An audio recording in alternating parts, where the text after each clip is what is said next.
I've been securing foreclosed houses for banks and mortgage servicers for going on 9 years now, working 3 counties out of a company called Crossroads Property Preservation, and there's exactly one line item on my checklist I no longer complete, no matter what the work order tells me to do. I don't nail windows shut. It sounds like a small thing to build a rule around. My supervisor Paulette has told me more than once that it's going to cost us a contract someday, because leaving a window on a vacant property unsecured is the kind of thing that gets flagged in an audit, and audits are how a company like ours keeps its bank contracts in the first place. I've had 4 callbacks over it since the fall I stopped doing it. I've eaten every one of those callbacks without an argument, because I was the one who wrote the report that let me keep doing this job at all, and I know exactly which house made me change the rule. It was a 2-story farmhouse 11 miles outside a town most people have never heard of, sitting back off a gravel road that washes out twice a year, and by the time my nephew Cody and I finished with it, the county had it flagged for demolition instead of resale, which almost never happens with a house that's still standing and structurally sound. The Wardlow place didn't have anything wrong with its bones. It had something wrong with what was still living in the routine of it, and it took us 3 visits to understand that the thing wrong with the house wasn't in any single room. It was in what the house believed was still true. I want to walk you through it in the order it actually happened, because the order matters. If I told you everything I know now at the start, none of the early parts would sound like anything. They didn't sound like anything to me either, not at first, and I found a way to explain almost every piece of it, right up until I couldn't anymore. That's most of this job, honestly. Finding an explanation that lets you keep sleeping.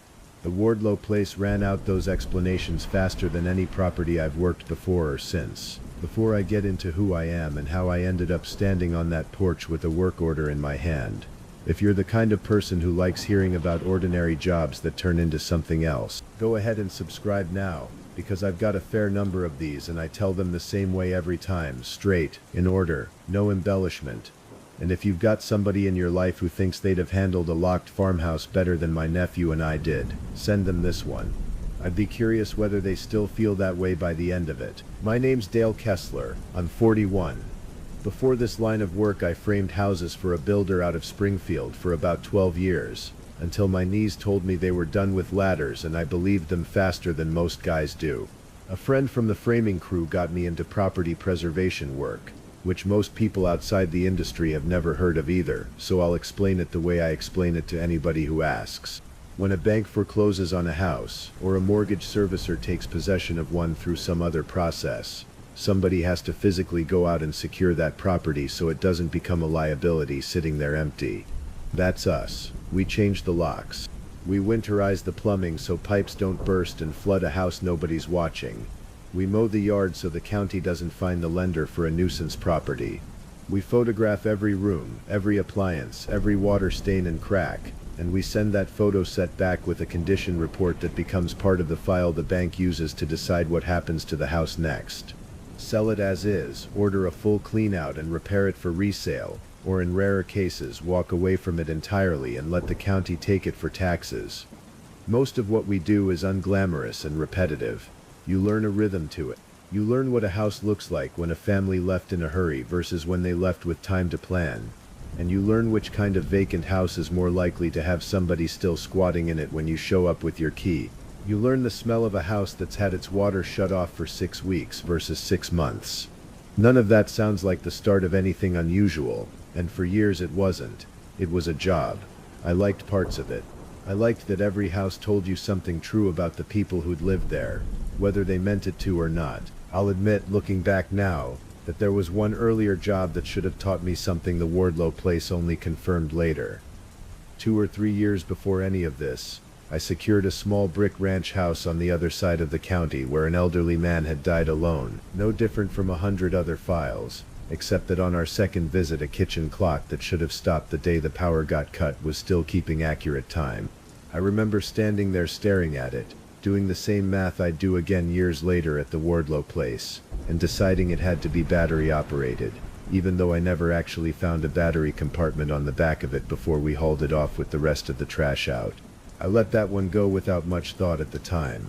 I didn't have a framework yet for taking a detail like that seriously.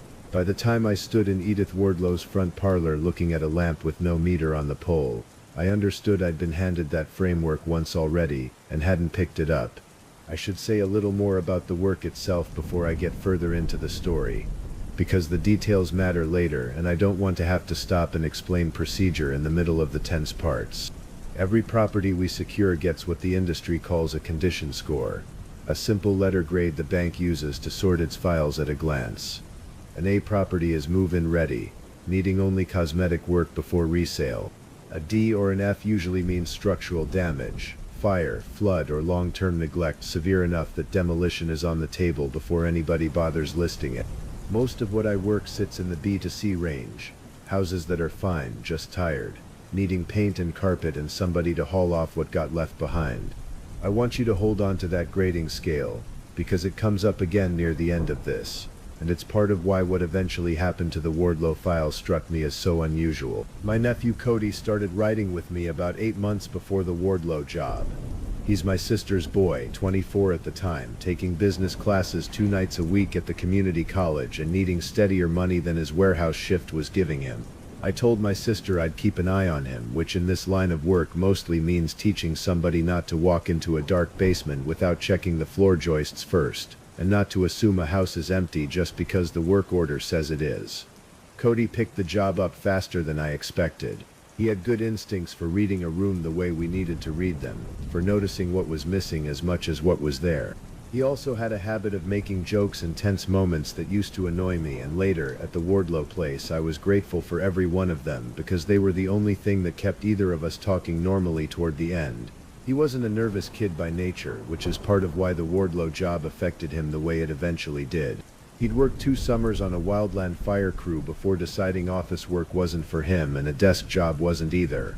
And he had a level head around actual physical danger, chainsaws, unstable structures, the kind of thing that spooks a lot of young guys his age.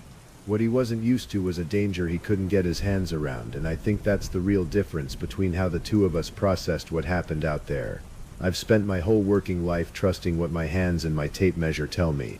Cody had spent 2 fire seasons trusting the same thing, trusting that if he respected a fire line and read the wind right, he'd come home.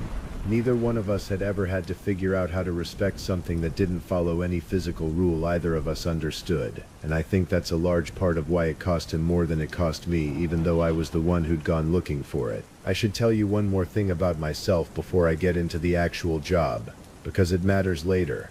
And I'd rather you have it now than have it feel like I'm explaining myself after the fact. About 1.5 years before the Wardlow work order came in, my mother started showing signs of memory trouble that we couldn't explain away as normal aging anymore. She's in a care facility now, has been for over 1 year, and my sister and I spent one weekend last spring clearing out the house she'd lived in for 31 years, boxing up everything that mattered and everything that didn't, deciding in about 4 seconds per item what stayed and what went to a dumpster. I still have boxes in my garage I haven't opened since that weekend. I don't know why I'm telling you that except that it's true, and it's part of why this particular job got under my skin the way it did. I go into a lot of houses where somebody's life stopped abruptly and somebody else has to decide what that life gets reduced to. I usually manage to keep that at arm's length. I didn't manage it with the Wardlow place, and I don't think it was only because of what happened there. I think I walked in already primed for it, and the house knew exactly where to press. The work order came through Paulette on a Tuesday in October, a standard initial secure assignment for a property at the end of Dry Hollow Road, out past the edge of Ferris County's incorporated line, close enough to a little town called Cutter's Fork that we used it as our reference point on the GPS, but far enough that cell coverage started dropping the last 3 miles in. The order listed the lender as Meridian Trust Loan Servicing, the file number, and the basics: single-family residence, 2-story farmhouse, built sometime in the 50s based on the county assessor record, previous owner deceased, no remaining occupants, reverse mortgage foreclosure, estate disclaimed by the sole heir. That last part wasn't unusual. When somebody dies with a reverse mortgage and no equity left in the house, the heirs often don't want any part of it, because taking the estate means taking the debt along with whatever's inside, and most of the time what's inside isn't worth the trouble of claiming it. The previous owner's name was on the file too: Edith May Wardlow, 84 at the time of her death, widow of a man named Harold Wardlow who'd passed 11 years before her. no children. One nephew of record living out of state in Tulsa who'd already told the bank by phone that he wanted nothing to do with the property and wouldn't be traveling out for any kind of clean-out or estate sale. That's who ends up disclaiming an estate, generally. Somebody distant enough that the house is a legal obligation and not a place they remember visiting. I want to be precise about the sequence of orders on this file, because it matters for understanding what came later. The first order was strictly an initial secure, change the locks, install a lockbox with a code the bank's local agents could access, do a full walkthrough with photographs for the condition report, winterize the plumbing since the county gets cold enough by November to split a pipe, and note anything requiring immediate attention like a leaking roof or an obvious break-in. A separate order, not yet issued, would eventually cover the trash out, meaning the full removal of the previous owner's belongings, since the nephew hadn't authorized that step yet and the bank doesn't pay for it until they're sure they're not going to need to preserve the contents for some estate or legal reason. That meant when Cody and I first walked into the Wardlow house, everything Edith Wardlow owned was still exactly where she'd left it. Every house we secure like that feels a certain way.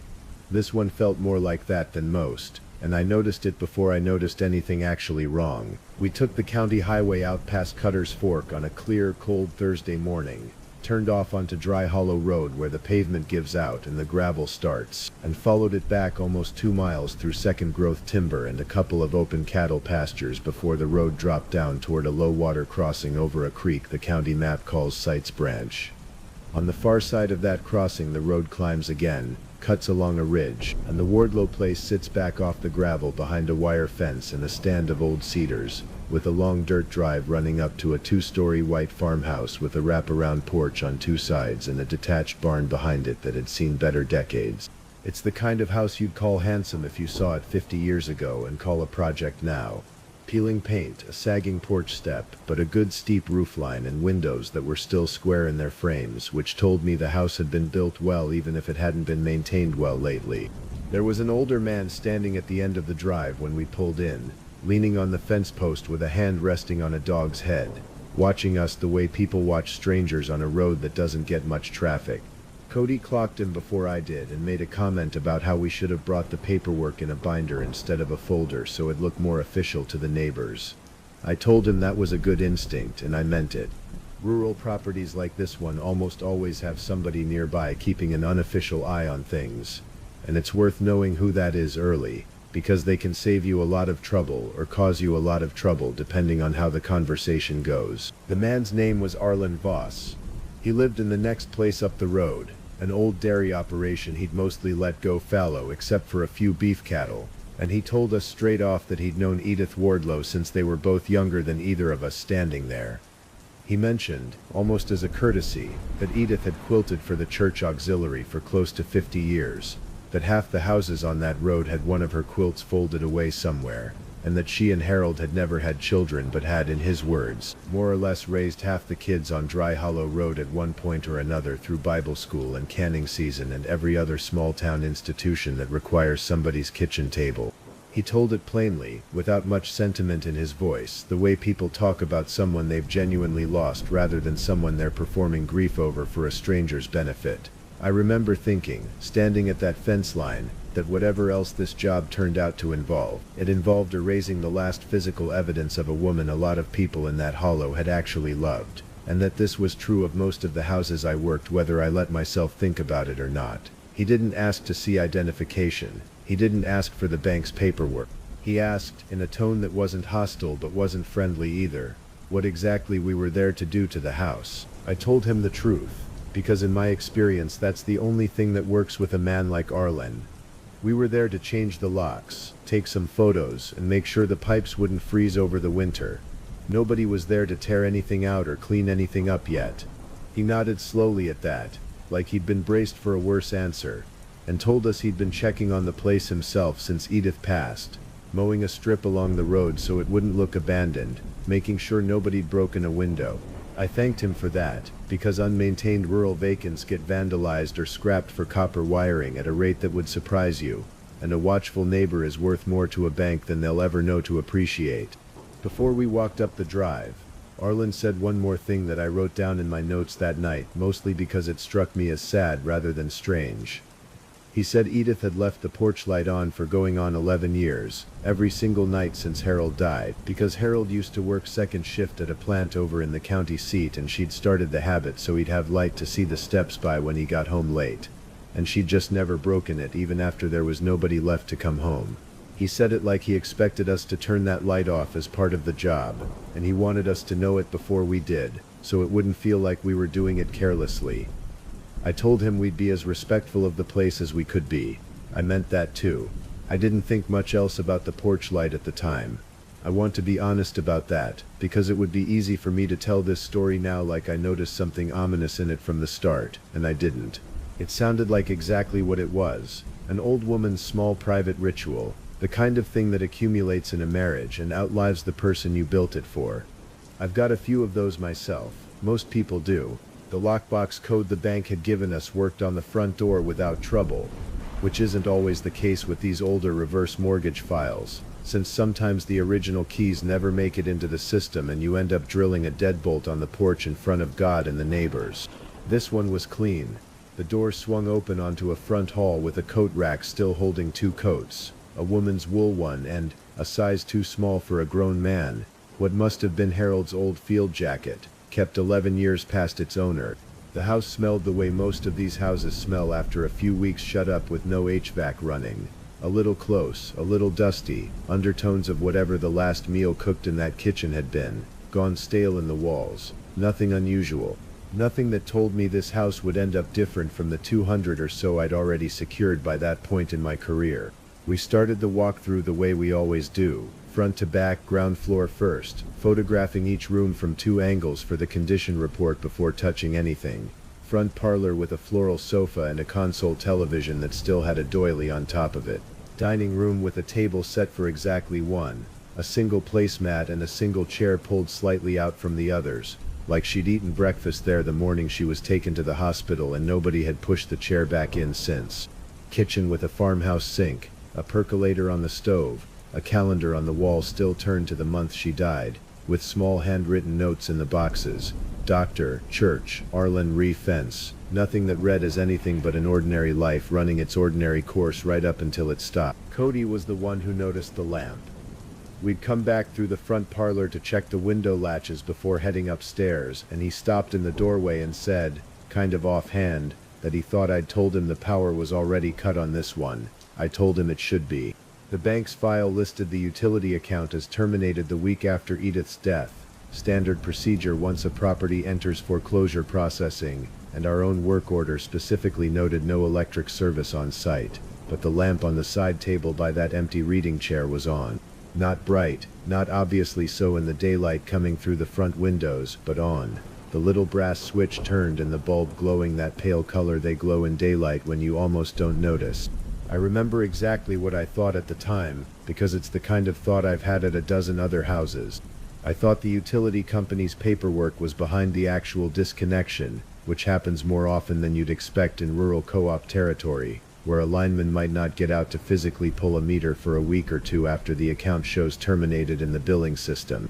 I made a note to confirm with Ferris Electric Cooperative directly instead of trusting the bank's second-hand summary, switched the lamp off myself, and we kept moving. It didn't feel like anything.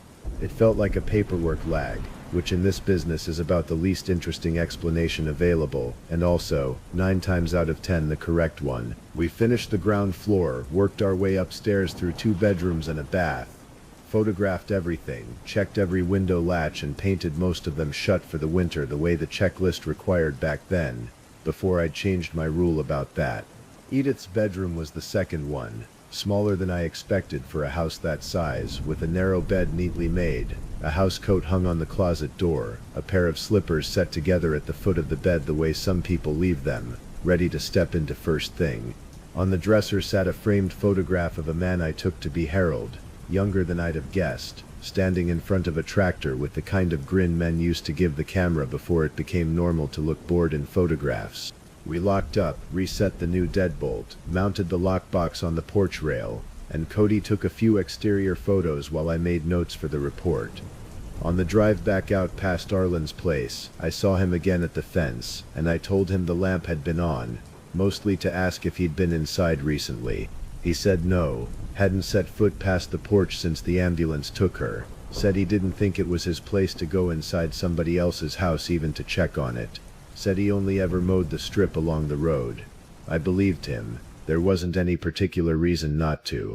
I filed the lamp under paperwork lag, wrote up the condition report that night at my kitchen table, and thought that was more or less the end of my personal involvement with the Wardlow place until the 30-day check came due. I want to pause here and tell you something about how these files usually go, so you understand why none of this felt significant yet. A bank doesn't just secure a property once and forget about it. As long as a foreclosed house sits unsold, our contract requires periodic checks, typically every 30 days, to confirm the property's still secure, the lockbox still works, nobody's broken in, the yard hasn't grown up past the fine-worthy height, the pipes haven't burst. We call these curtailment checks internally, though the bank's paperwork usually just calls them drive-bys, even when they require going inside. For a house like the Wardlow place, sitting a couple of miles down an unpaved road where a neighbor's already keeping half an eye on it, 30-day checks are about as routine as this job gets. I'd done dozens of them on other properties without a single thing worth mentioning happening at any of them. I had every reason to expect the Wardlow file would be the same. It wasn't.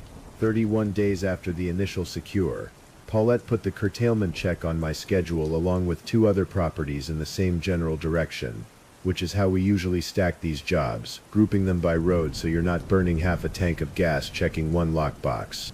Cody came with me again.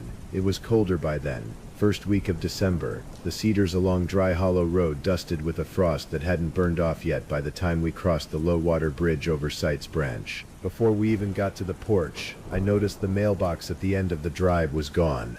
That wasn't unusual on its own. Removing the mailbox post is a standard step on our checklist for a property expected to sit vacant a long stretch, because an overflowing mailbox is one of the clearest visual signs to a passerby that a house is empty, and empty houses draw a certain kind of attention we're trying to avoid. I'd put in the work order for the post office to be notified and the box removed after the first visit, and either the bank's local agent or the post office itself had followed through faster than usual. Good. One less thing. What I didn't expect was the little stack of mail sitting on the porch swing, tucked under a flat stone to keep it from blowing off in the wind. I want to be careful here because this is the point where I could make it sound more dramatic than it actually felt walking up to it. At the time, my first thought wasn't supernatural. My first thought was that somebody, probably Arlen, had been collecting whatever stray mail kept coming after the box was pulled and leaving it on the porch out of some instinct not to just throw a dead woman's mail in the trash. That's a normal thing a decent neighbor does. I picked up the stack, maybe 6 or 7 pieces, mostly what you'd expect. A grocery store flyer addressed to current resident. A property tax reminder that had clearly been generated before the county system updated to reflect the foreclosure. A couple of pieces of what looked like charity solicitation mail, the kind that goes out to elderly names on purchased lists for years after anybody stops responding to it. And then one envelope near the bottom of the stack that was different from the rest. Plain white, hand-addressed in blue ink, to Mrs. Edith Wardlow, at the Dry Hollow Road address, with a return address I didn't recognize, no name on it, just a street number and a town in a neighboring county I'd never had reason to drive through. It had a postmark on it, a real one, ink-stamped, dated 4 days prior. I stood there on that porch longer than I should have, turning that envelope over in my hands, because it didn't fit anything I understood about how mail works after somebody's died and their box has been pulled from the root. I asked Cody to hold on to the rest of the stack and I walked it up to Arlen's place myself before we even went inside the house.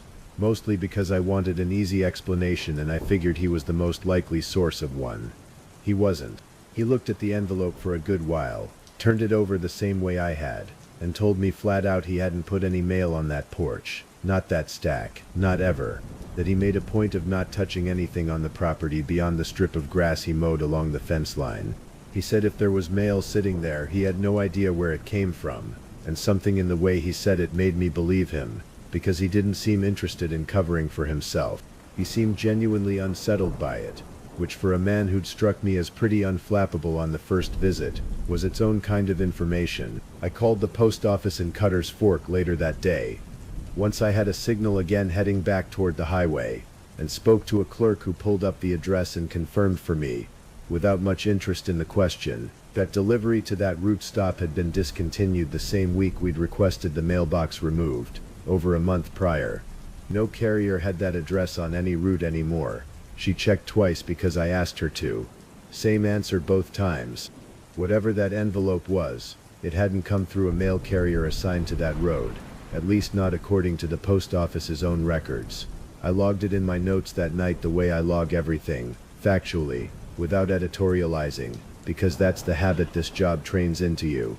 Unexplained mail item, current postmark, delivery route discontinued per USPS confirmation, return address unverified. I told myself it was probably some kind of automated mailing error, a database somewhere that hadn't updated, a piece of mail that got physically routed by an old carrier who hadn't been told the stop was gone yet and dropped it out of habit before somebody else pulled the box. Rural mail systems run on more human inconsistency than people realize. I've seen stranger clerical mistakes than a single piece of mail arriving at a discontinued stop. I want you to understand that this explanation genuinely satisfied me at the time. It's only in hindsight, once I had more pieces, that it stopped holding up. I kept that envelope anyway, unopened, in the glove box of my truck for a few days before I finally worked up the nerve to actually try tracing the return address printed on it. It listed a street number on a road in the next county over. No business name, nothing to suggest what kind of sender it might be. I looked the address up on a mapping service one evening and found, instead of a house or a business, an empty lot between two other properties. The kind of grown-over gap you see where a structure used to stand and got cleared decades ago. I called the county assessor's office for that county the next morning, gave them the address, and asked what if anything had ever been built there. The clerk on the phone, after a long pause while she pulled the parcel history, told me the lot had last held a small rural clinic, a doctor's office really, that had closed and been demolished in the late 1980s. Well over 3 decades before that envelope showed up with a fresh postmark on Edith Wardlow's porch. I asked her, feeling a little foolish even as the words came out, whether she had any record of what that clinic had been called or who had run it. She found an old parcel note listing it only as a general practice, no further detail, nothing that told me anything I could use. I never did figure out what that envelope actually was, where it had truly come from, or what it said, because I never opened it. I kept it instead, sealed, and it's sitting in the same folder as the rest of my Wardlow paperwork to this day. I've thought more than once about opening it. I still haven't. We went inside to finish the actual curtailment check, and that's when I found the lamp on again. The exact same lamp, the one by the reading chair in the front parlor, the one I'd personally switched off with my own hand a month earlier and noted in the report as off with no service connected. On. Same pale daytime glow. I stood in that doorway for a second, feeling something shift in my chest that I want to describe honestly rather than dramatically. It wasn't fear yet. It was more like the specific unease you get when a number doesn't add up on a work site, when a measurement is off by an inch you can't account for, and you know, before you even start checking your tape, that somebody's going to have to explain it. I'd already put in the request to Ferris Electric Cooperative to confirm the account status directly rather than trusting the bank's summary, and I called them from the porch while Cody kept working through the rest of the checklist inside. The woman I spoke with, after putting me on hold to pull the physical service record rather than just the billing record, told me something that made the paperwork lag explanation a lot harder to hold on to. The meter had been physically removed from the pole at that address 6 weeks earlier. Not just the account closed in the billing system. The actual meter, pulled by a lineman, logged with a work order number she read out to me. Standard procedure for a property expected to sit vacant through a foreclosure. There was no meter on that house. There was no way for electricity to be reaching that lamp, full stop, regardless of what any account status said. I went back inside and looked at the meter base myself, around the side of the house near the kitchen, and she was right. Empty socket, a little plastic tag zip tied to the conduit noting the pull date and the tech's initials. No meter, no connection. I stood there in the cold with my breath fogging, looking at that empty socket, and then went back around to the front parlor and looked at that lamp glowing its pale daytime glow with absolutely nothing behind the wall to power it, and I did what I think most people in my position would do. I looked for the extension cord. I checked the outlet. I checked whether maybe somebody had rigged a battery pack or a solar charger somewhere, because at that point I would rather have believed in a prankster with technical skills than believe what I was actually looking at. Minder, there was nothing. The lamp was plugged into the wall outlet the way it had always been plugged in, the way it was plugged in the first day we walked through, and the wall outlet led, as best I could trace it without pulling drywall, to a dead panel with the main breaker already switched off and the meter sitting in a box on a shelf in my own truck, because we'd pulled it during the first visit and were supposed to drop it at the co-op's recycling center, which I confirmed I still had, sitting right there where I'd left it. I switched the lamp off again. I didn't touch anything else in that room. I told Cody what I'd found, and to his credit he didn't make a joke about it that time. He walked over and looked at the lamp in the outlet and the dead panel himself, quiet in a way that wasn't like him, and then he asked me the question that I didn't have a good answer for yet, which was simply, well then how? I told him I didn't know, and then not knowing yet didn't mean there wasn't an answer, it just meant we hadn't found it. That's true, and it's also the thing I told myself for longer than I probably should have. We finished the rest of the walkthrough. Nothing else in the house had visibly moved that I could confirm against my first visit photographs, not that day, though I want to be honest that I hadn't yet gone back and compared every single frame side by side. We reset the lockbox code per the schedule, confirmed the exterior was secure, and drove out past Arlen's place without stopping, mostly because I didn't have anything useful to tell him yet and I wasn't ready to hear whatever he might say back. I spent that evening at my kitchen table doing something I don't normally do on a curtailment check, which was pulling up the full original condition report from Visit 1, and going through every photograph frame by frame, comparing it against the mental notes I'd taken that day. Most of it matched. The dining room table, the coats on the rack, the calendar on the kitchen wall, still turned to the month she'd died, but there were small things. The chair at the dining table, the one pulled slightly out from the others, was pulled out a little further than it had been in my first visit photo. Not dramatically. An inch, maybe two. The kind of thing you'd only notice if you were looking at two photographs side by side, which is exactly what I was doing. I told myself furniture settles. Houses shift on their foundations with temperature changes, especially old farmhouses without modern insulation, and a chair on an old hardwood floor can slide slightly with vibration from wind, from a truck passing on the road, from 100 small causes that have nothing to do with anybody touching it. I want to be fair to that explanation, because it's not a stupid one. Houses do move. I've felt floors shift under my own feet in buildings that age, but I noted it anyway, the way I was noting everything by then, because a decent tradesman learns to trust the pattern of small discrepancies even when he can't yet explain any single one of them on its own. The second thing I found, comparing photos, was the slippers at the foot of Edith's bed. In the first visit photo, they sat together, toes pointed roughly toward the closet, the way I'd seen them set in 100 other elderly folks' bedrooms, the last ordinary thing a person does before getting into bed each night.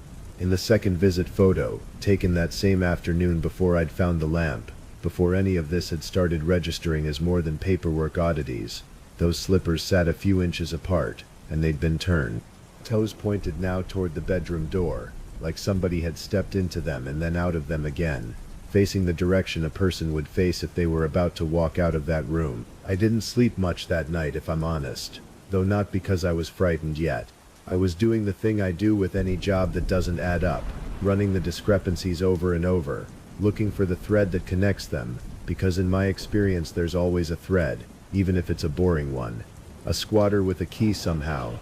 A previous contractor who'd left something running before Crossroads picked up the file. A relative nobody had mentioned who still had access and was quietly grieving in a house nobody knew they were visiting. Any of those would have made sense of a moved chair or turned slippers. None of them made sense of a lamp glowing with no meter on the pole and no power in the panel. There was a third discrepancy I found that same evening, comparing photos, one I hadn't mentioned to Cody yet because I wanted to be sure of it before I said it out loud. The house coat that had hung on Edith's closet door in every photo from the first visit was gone from that hook in the second visit photos. I searched the room's frame carefully before I let myself draw any conclusion, in case it had simply fallen or been knocked loose by a draft, and found it instead laid out flat across the foot of the made bed.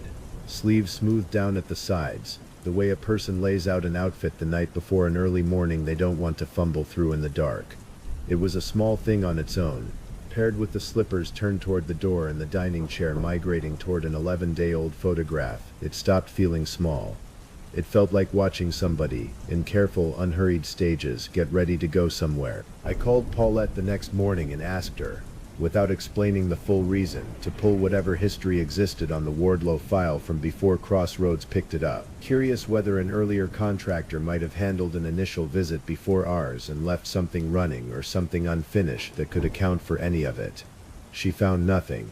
Crossroads had been the first and only crew assigned to that property since the bank took possession, the file clean and unremarkable right up until my own reports started flagging anomalies. She asked in the careful tone she uses when she thinks I'm about to tell her something she doesn't want to hear, whether everything was all right out there. I told her I didn't know yet, which was the truest answer I had. 2 weeks later, before the next scheduled curtailment check, Cody called me on his own time, which he almost never did, to tell me he'd been thinking about the Wardlow place and wanted to go back out and look at something specific. He'd noticed on the second visit a thin layer of dust across the hallway floorboards upstairs, the kind that settles fast in an unheated, unoccupied house, and he wanted to know if I'd photographed the floor itself in either visit, separate from the rooms. I hadn't, not deliberately. It's not standard practice to photograph bare hallway floor, but it turned out I had by accident in the wide shots I'd taken of each doorway for the condition report, and when we pulled those photos up side by side that evening on my laptop, we found something neither of us wanted to find. In the second visit photo, faint in the dust along the upstairs hallway, there was a line of small prints. Not boot prints, not sock prints. The soft, slightly rounded shape of a slipper sole. A woman's size by the look of it, walking a single line from the top of the stairs down the hallway toward the back bedroom, the smaller of the two upstairs rooms, the one we'd used mostly for storage. Boxes of old canning jars and folded quilts that Edith apparently hadn't gotten around to using in years. One direction. No return trail. No overlap, no confusion, nothing that looked like more than one pass. Just a single, deliberate line of prints and dust that, according to my own checklist notes from Visit 1, we had swept clear of that hallway ourselves. Standard procedure. Because a dusty entry makes a house look neglected in photographs and the bank likes clean-looking condition reports. That dust had been laid down fresh sometime in the month between our visits, in an unheated house with a locked door and a lockbox nobody but us and the bank's local agent had the code to, and something wearing slippers the approximate size of the pair sitting at the foot of Edith Wardlow's bed had walked through it exactly once, toward a room nobody had any reason to enter. Before I let myself consider anything outside the range of normal explanations, I did what 9 years in this job has trained me to do, which is exhaust the boring answers first. I called Paulette and asked her to pull the lockbox access log, because the boxes we use aren't the old-fashioned combination kind anymore, they're electronic, and every time somebody opens one with a code it logs the date, the time, and which code was used. There are exactly 2 codes active on any given property at a time, ours and the bank's local agents, and the log for the Wardlow house showed exactly 2 entries since the initial secure, ours on the day of the second visit. That was it. No other code had opened that box, which meant, barring somebody picking the mechanism itself, which leaves marks I would have noticed and didn't, nobody had gotten into that house through the front door since the day we changed the locks. I checked every other point of entry myself on a return trip I made alone on a Saturday, without telling Cody, partly because I didn't want to worry him over what I expected to be nothing, and partly, if I'm honest, because some part of me wanted to see whether the house behaved differently when it was just me. It was a strange thing, standing on that porch alone with the truck idling in the drive behind me, working up the nerve to go back into a house that had up to that point done nothing more overtly threatening than turn on a lamp and rearrange some furniture. I want to be honest that fear doesn't always scale to the size of the evidence in front of you. A moved chair shouldn't have been enough to make my hands unsteady on that lockbox keypad. And it was anyway. It didn't. Not that day. Every window I'd painted shut was still painted shut. The seals unbroken. The back door deadbolt hadn't been forced. The basement bulkhead doors were padlocked the way we'd left them. I went up into the crawl space under the back porch with a flashlight, checked for any gap in the foundation skirting a person or animal could use, and found nothing but a healthy amount of spider webbing that hadn't been disturbed. Whatever was moving through that house wasn't coming through a door, a window, or a crawlspace gap. I want to be clear that this did not comfort me. It removed one category of explanation and left the remaining ones a great deal less comfortable. I drove up to Arlen's place that same afternoon, mostly because I'd run out of boring answers, and I had a feeling, from the way he'd reacted to that envelope on the first visit, that he was sitting on something he hadn't told us yet. He invited me in, which he hadn't done before, sat me down at his kitchen table with a cup of coffee I didn't really want but drank anyway because refusing felt rude in that particular kind of house. The kind with a rooster clock on the wall and a Bible on the counter, and a man who'd clearly lived alone a long while and appreciated the company more than he'd admit. I asked him straight out if there was anything about Edith Wardlow, or about that house, that he thought I should know. He was quiet for a good while, turning his own coffee cup on the table, and then he told me something I hadn't asked about directly but that turned out to matter more than anything else he said that day. He told me that when the ambulance came for Edith, the morning she had her stroke, he was the one who found her, because she'd called him on the phone before she lost the ability to speak clearly, and he'd gotten there before the ambulance did. He said she was frightened, not of dying. He didn't think she understood yet that she was dying, but frightened the way anybody is frightened when their body stops obeying them without warning. He said the last coherent thing she managed to say to him, before the paramedics took over, was to ask him to look after the house while she was gone, and specifically, and he remembered this because it struck him as strange even in the moment, to leave the kitchen window over the sink cracked open a couple of inches, and to make sure the porch light stayed on, because she said she'd be right back and she didn't want to come home to a house that had been shut up tight in her absence. He said he'd promised her he would. The way you promise anything to somebody being loaded into an ambulance, meaning it in the moment without fully thinking through what it would mean to keep it. And he had kept it, he told me, right up until we showed up with the bank's paperwork and painted every window in that house shut, including the one over the kitchen sink, and switched off a porch light that had been burning every night for 11 years before that morning and every night after it for the 2 weeks Edith spent in the hospital before she died there. I asked him why the kitchen window mattered to her specifically, out of every window in the house, and he told me something that at the time felt like an old woman's private superstition, and only later felt like something closer to instruction. He said Harold's ashes sat in an urn on the windowsill above that sink, had for 11 years, and Edith had always said, half joking and half not, that Harold liked the air, that she cracked the window for him the way she used to leave the porch light on for him, and that she'd told Arlen more than once, in the kind of offhand way people mention things they've decided not to examine too closely, that she intended for her own ashes to sit right there next to his one day, and that whoever handled things after her would need to know to keep that window open a crack, always, no matter the season, because that was where she meant to stay. I sat with that for a while before I said anything back to him. I want to tell you honestly that at that point in the story I still didn't think I was dealing with anything beyond a grieving neighbor's guilt and a run of genuinely strange but probably explainable coincidences. But I remembered, very clearly, standing in that kitchen on the first visit and painting that exact window shut myself because it was on the checklist, because every window on a winterized vacant property gets sealed against weather and intrusion as a matter of routine, and I remembered not thinking about it at all while I did it. The way you don't think about most items on a checklist you've completed 200 times before. I asked him whether he'd ever heard of anything like this happening at another property in the Hollow, on the theory that a place with this much history might not be entirely unique to Edith's. He thought about it a long while before answering, the kind of pause that told me he was deciding how much to say rather than trying to remember. He mentioned, finally, an old dairy barn 2 farms up that had burned under circumstances the fire marshal never fully explained, years before I'd started in this line of work, and a house even further out that had sat vacant for the better part of a decade because, in his words, nobody local would take it even at a price that made no financial sense to refuse. He didn't offer details on either, and I didn't push him for them, partly because I could tell he'd already told me more than he'd planned to when I first sat down at his table, and partly because I wasn't sure I wanted to be carrying around a second unexplained house on top of the one I already had a file open on. Arlen asked me, in a voice that had gone quieter, whether the lamp was still coming on.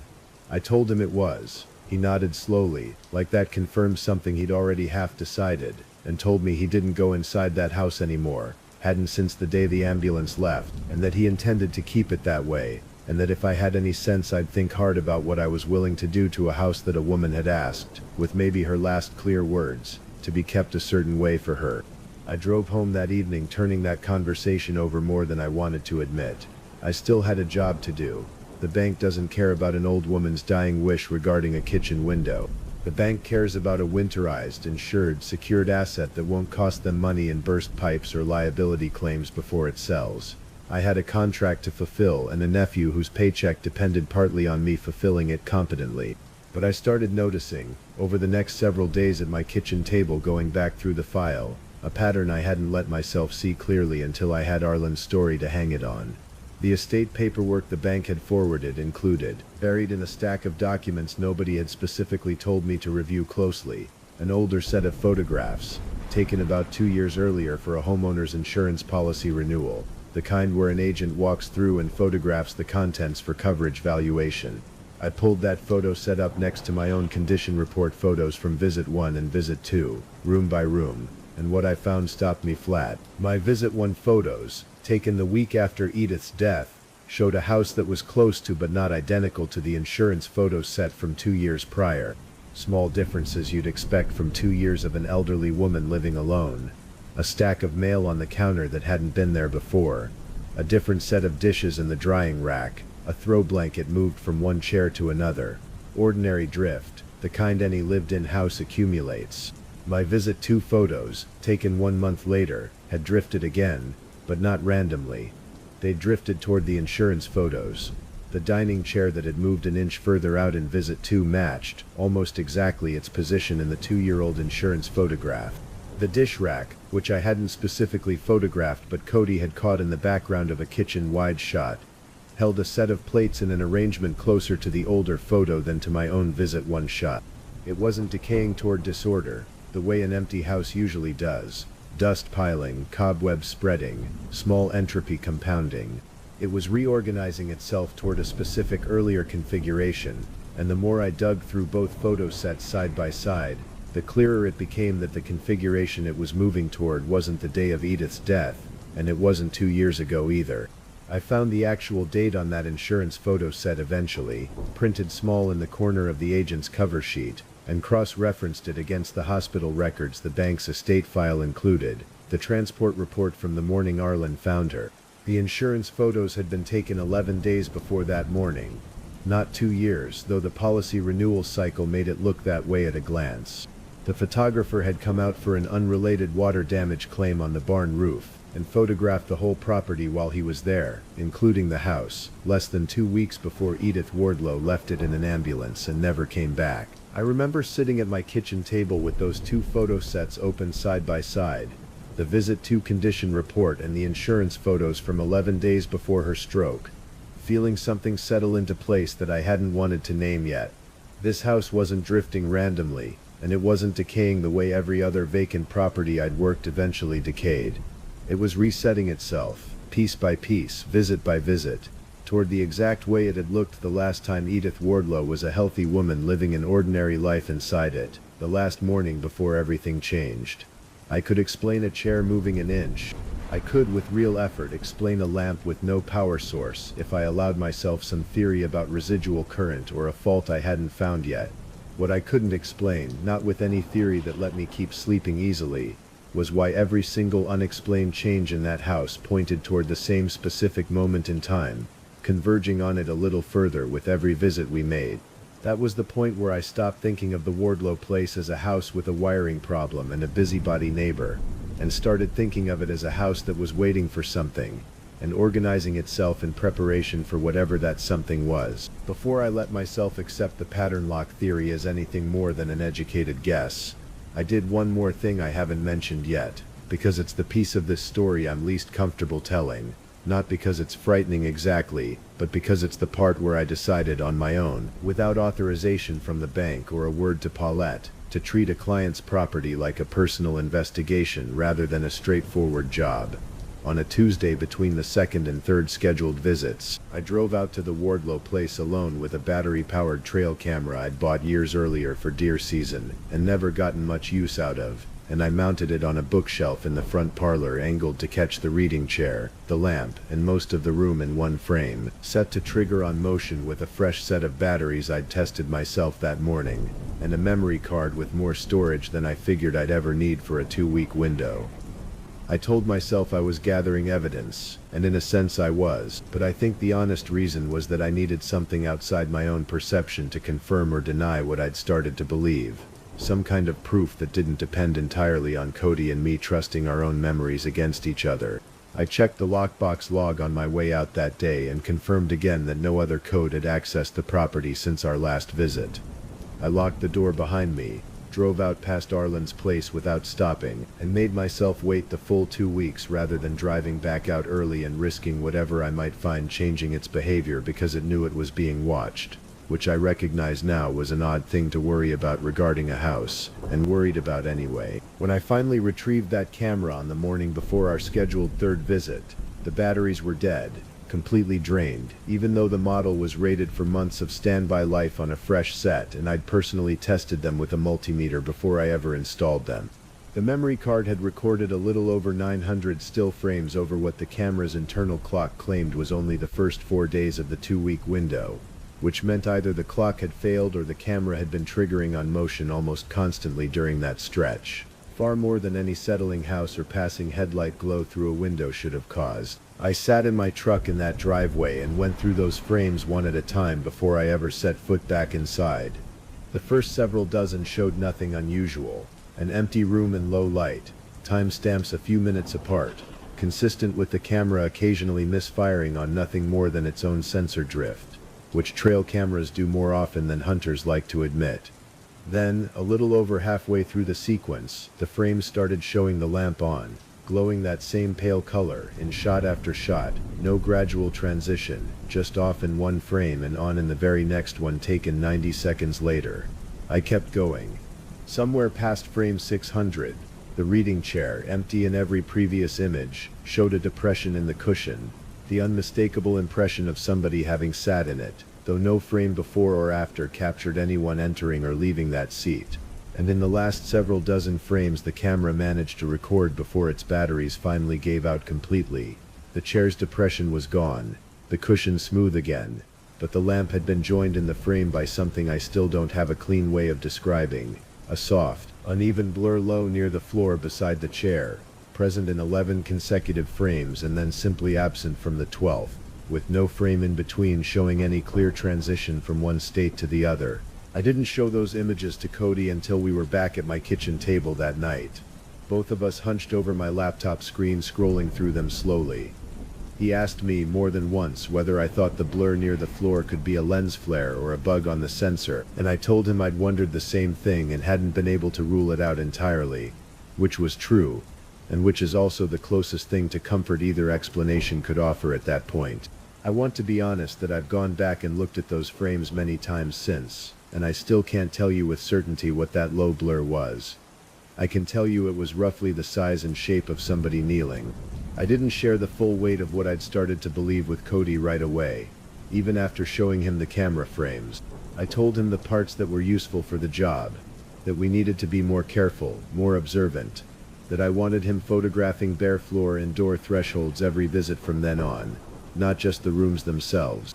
He asked me more than once whether I thought we should hand the file back to Paulette and let another crew take it. I told him I'd think about it. I didn't tell him the real reason I didn't want to hand it off, which was that some part of me, the same part that still had unopened boxes from my mother's house sitting in my garage, didn't feel right about walking away from a house that seemed to be trying so hard to get back to a version of itself where somebody was still coming home. The next scheduled visit was the trash out inventory walk, which the bank had finally authorized after the nephew in Tulsa signed off on a full clean-out, effective the second week of January. That visit was supposed to be the last time either of us needed to set foot in that house before a separate crew came to physically remove Edith Wardlow's belongings. It ended up being the one where we got trapped inside it for the better part of a night, and where I finally understood, in a way I couldn't rationalize away anymore, exactly what the house wanted, and what it was going to cost me to give it. The trash out inventory walk was scheduled for the second Saturday in January, A date I remember exactly because the National Weather Service had a flood watch posted for 3 counties including ours, on account of a warm front moving up from the south that was going to dump heavy rain on top of a snowpack that had been sitting in the hills for the better part of 2 weeks. I almost rescheduled. I want that on the record, because it would be easy for you to hear this next part and think we walked into an obvious danger with our eyes closed. We didn't. A flood watch in that part of the country in January isn't rare enough to cancel a workday over, not by itself, and the trash out inventory only needed a few hours if the house was as straightforward as most estates are. I checked the forecast that morning, saw the heavy rain wasn't expected to arrive until late afternoon, and figured we'd be back across the low water crossing on Sites Branch with hours to spare. Cody didn't ask to skip it, which surprised me a little given everything we'd found on the last 2 visits. But he told me later, once it was all over, that some part of him wanted to see it through rather than hand it off to another crew and always wonder. I understood that. I'd felt the same pull, even after everything I'd read in those side-by-side photographs. The inventory walk is different work from a curtailment check. It's slower, more granular. You go room to room and log every significant item, not just photograph the space in general, because the report determines what gets appraised, what gets donated, what gets scrapped, and what the estate might still be legally entitled to claim value from. That kind of work forces you to actually handle a dead person's belongings in a way the earlier visits hadn't. Opening drawers, checking closets, cataloging jewelry and documents you'd otherwise never touch. It puts you in close contact with the texture of somebody's life in a way that ordinary securing work doesn't. And I think that closeness is part of why what happened that day hit both of us as hard as it did. We started in the front parlor and worked methodically, the way I always do, Cody calling out items and condition while I logged them on the tablet. The floral sofa, moderate wear, no visible damage. The console television, non-functional, likely scrap value only. The reading chair with its lamp, still switched off from my last visit, still with no meter on the pull to explain how it had ever been on in the first place. We moved through the dining room, the kitchen, cataloging the percolator, the dishes, the calendar still turned to the month of her death, and I want to tell you that up through about the first 90 minutes, nothing seemed different from what we'd documented before.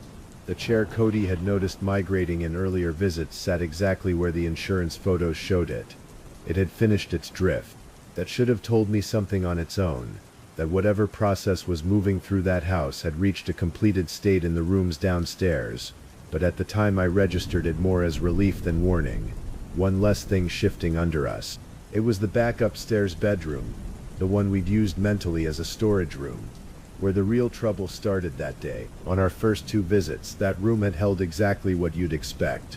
Boxes of canning jars, folded quilts stacked on a cedar chest, a sewing machine under a dust cover, the ordinary overflow of a life lived in one house for decades. When we opened that door on the trash out walk, the room wasn't a storage room anymore. It had been arranged, sometime in the week since our last visit, into something closer to a guest bedroom prepared for a specific arrival. The cedar chest had been moved against the wall. A narrow bed, one I hadn't even known was in that house, made up with sheets that looked recently laundered rather than months stale, sat where the sewing machine table had been, and on the floor beside that bed sat a small vinyl suitcase, half open, with a few items folded neatly inside it. A nightgown, a hairbrush, a rosary I later confirmed, from a photograph in the estate file, had belonged to Edith's own mother. I stood in that doorway with my tablet in my hand, supposed to be logging condition and estimated value, and I couldn't make myself start typing. Cody came up behind me and went quiet the same way. Neither one of us touched anything in that room for a long moment.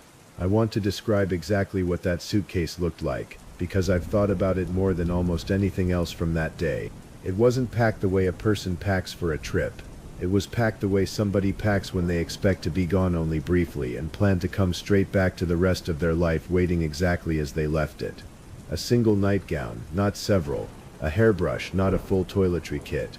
The kind of bag you'd throw together at 4 in the morning with an ambulance already in the driveway, grabbing only what felt essential in the 2 minutes you had.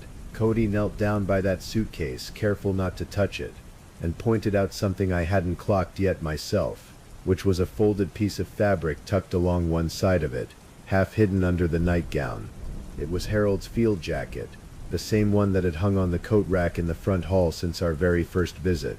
The one size too small for a grown man's shoulders because it had belonged to Harold when he was younger and leaner, decades before he died. I walked down to the front hall right then to check, tablet still in my hand, heart going harder than I wanted to admit, and confirmed what I already knew I'd find. The coat rack held one coat now instead of two, Edith's wool one, still there. Harold's field jacket, gone from its hook downstairs and folded instead into a suitcase upstairs meant, as far as either of us could tell, for a woman being packed to leave, not a man already 11 years dead. Cody asked me, standing in that hallway, whether I thought that meant Harold was coming too, wherever the house believed Edith was headed, and I told him honestly that I didn't know, that I'd stopped trying to guess the internal logic of whatever we were dealing with, and started just documenting what it did instead. That answer didn't satisfy either of us, but it was the truest one I had. I checked the estate file later that week and confirmed what some part of me had already guessed standing in that doorway. There had been no suitcase found with Edith Wardlow at the hospital. The ambulance report noted she was transported with no personal effects, understandable given the nature of a stroke emergency. Nobody stops to pack a bag when a woman can't speak clearly and time matters. Whatever bag she might have meant to bring, whatever bag Arlen might have promised, in the chaos of that morning, to bring along later and never managed to, had never made it out of that house. And now, months after her death, in a room we had photographed twice before and found nothing resembling a guest bedroom in either time, that exact kind of bag sat half-packed on the floor, as though the house itself was still trying to finish the errand nobody else had gotten around to completing. Cody was the one who said it out loud first, and I remember being grateful he did, because I don't think I would have let myself say it as plainly. He said it looked like the house was trying to pack for her, not commemorate her, not memorialize the day she died. Actually get ready to send her somewhere, the way you'd get a person ready for a trip you expected them to return from.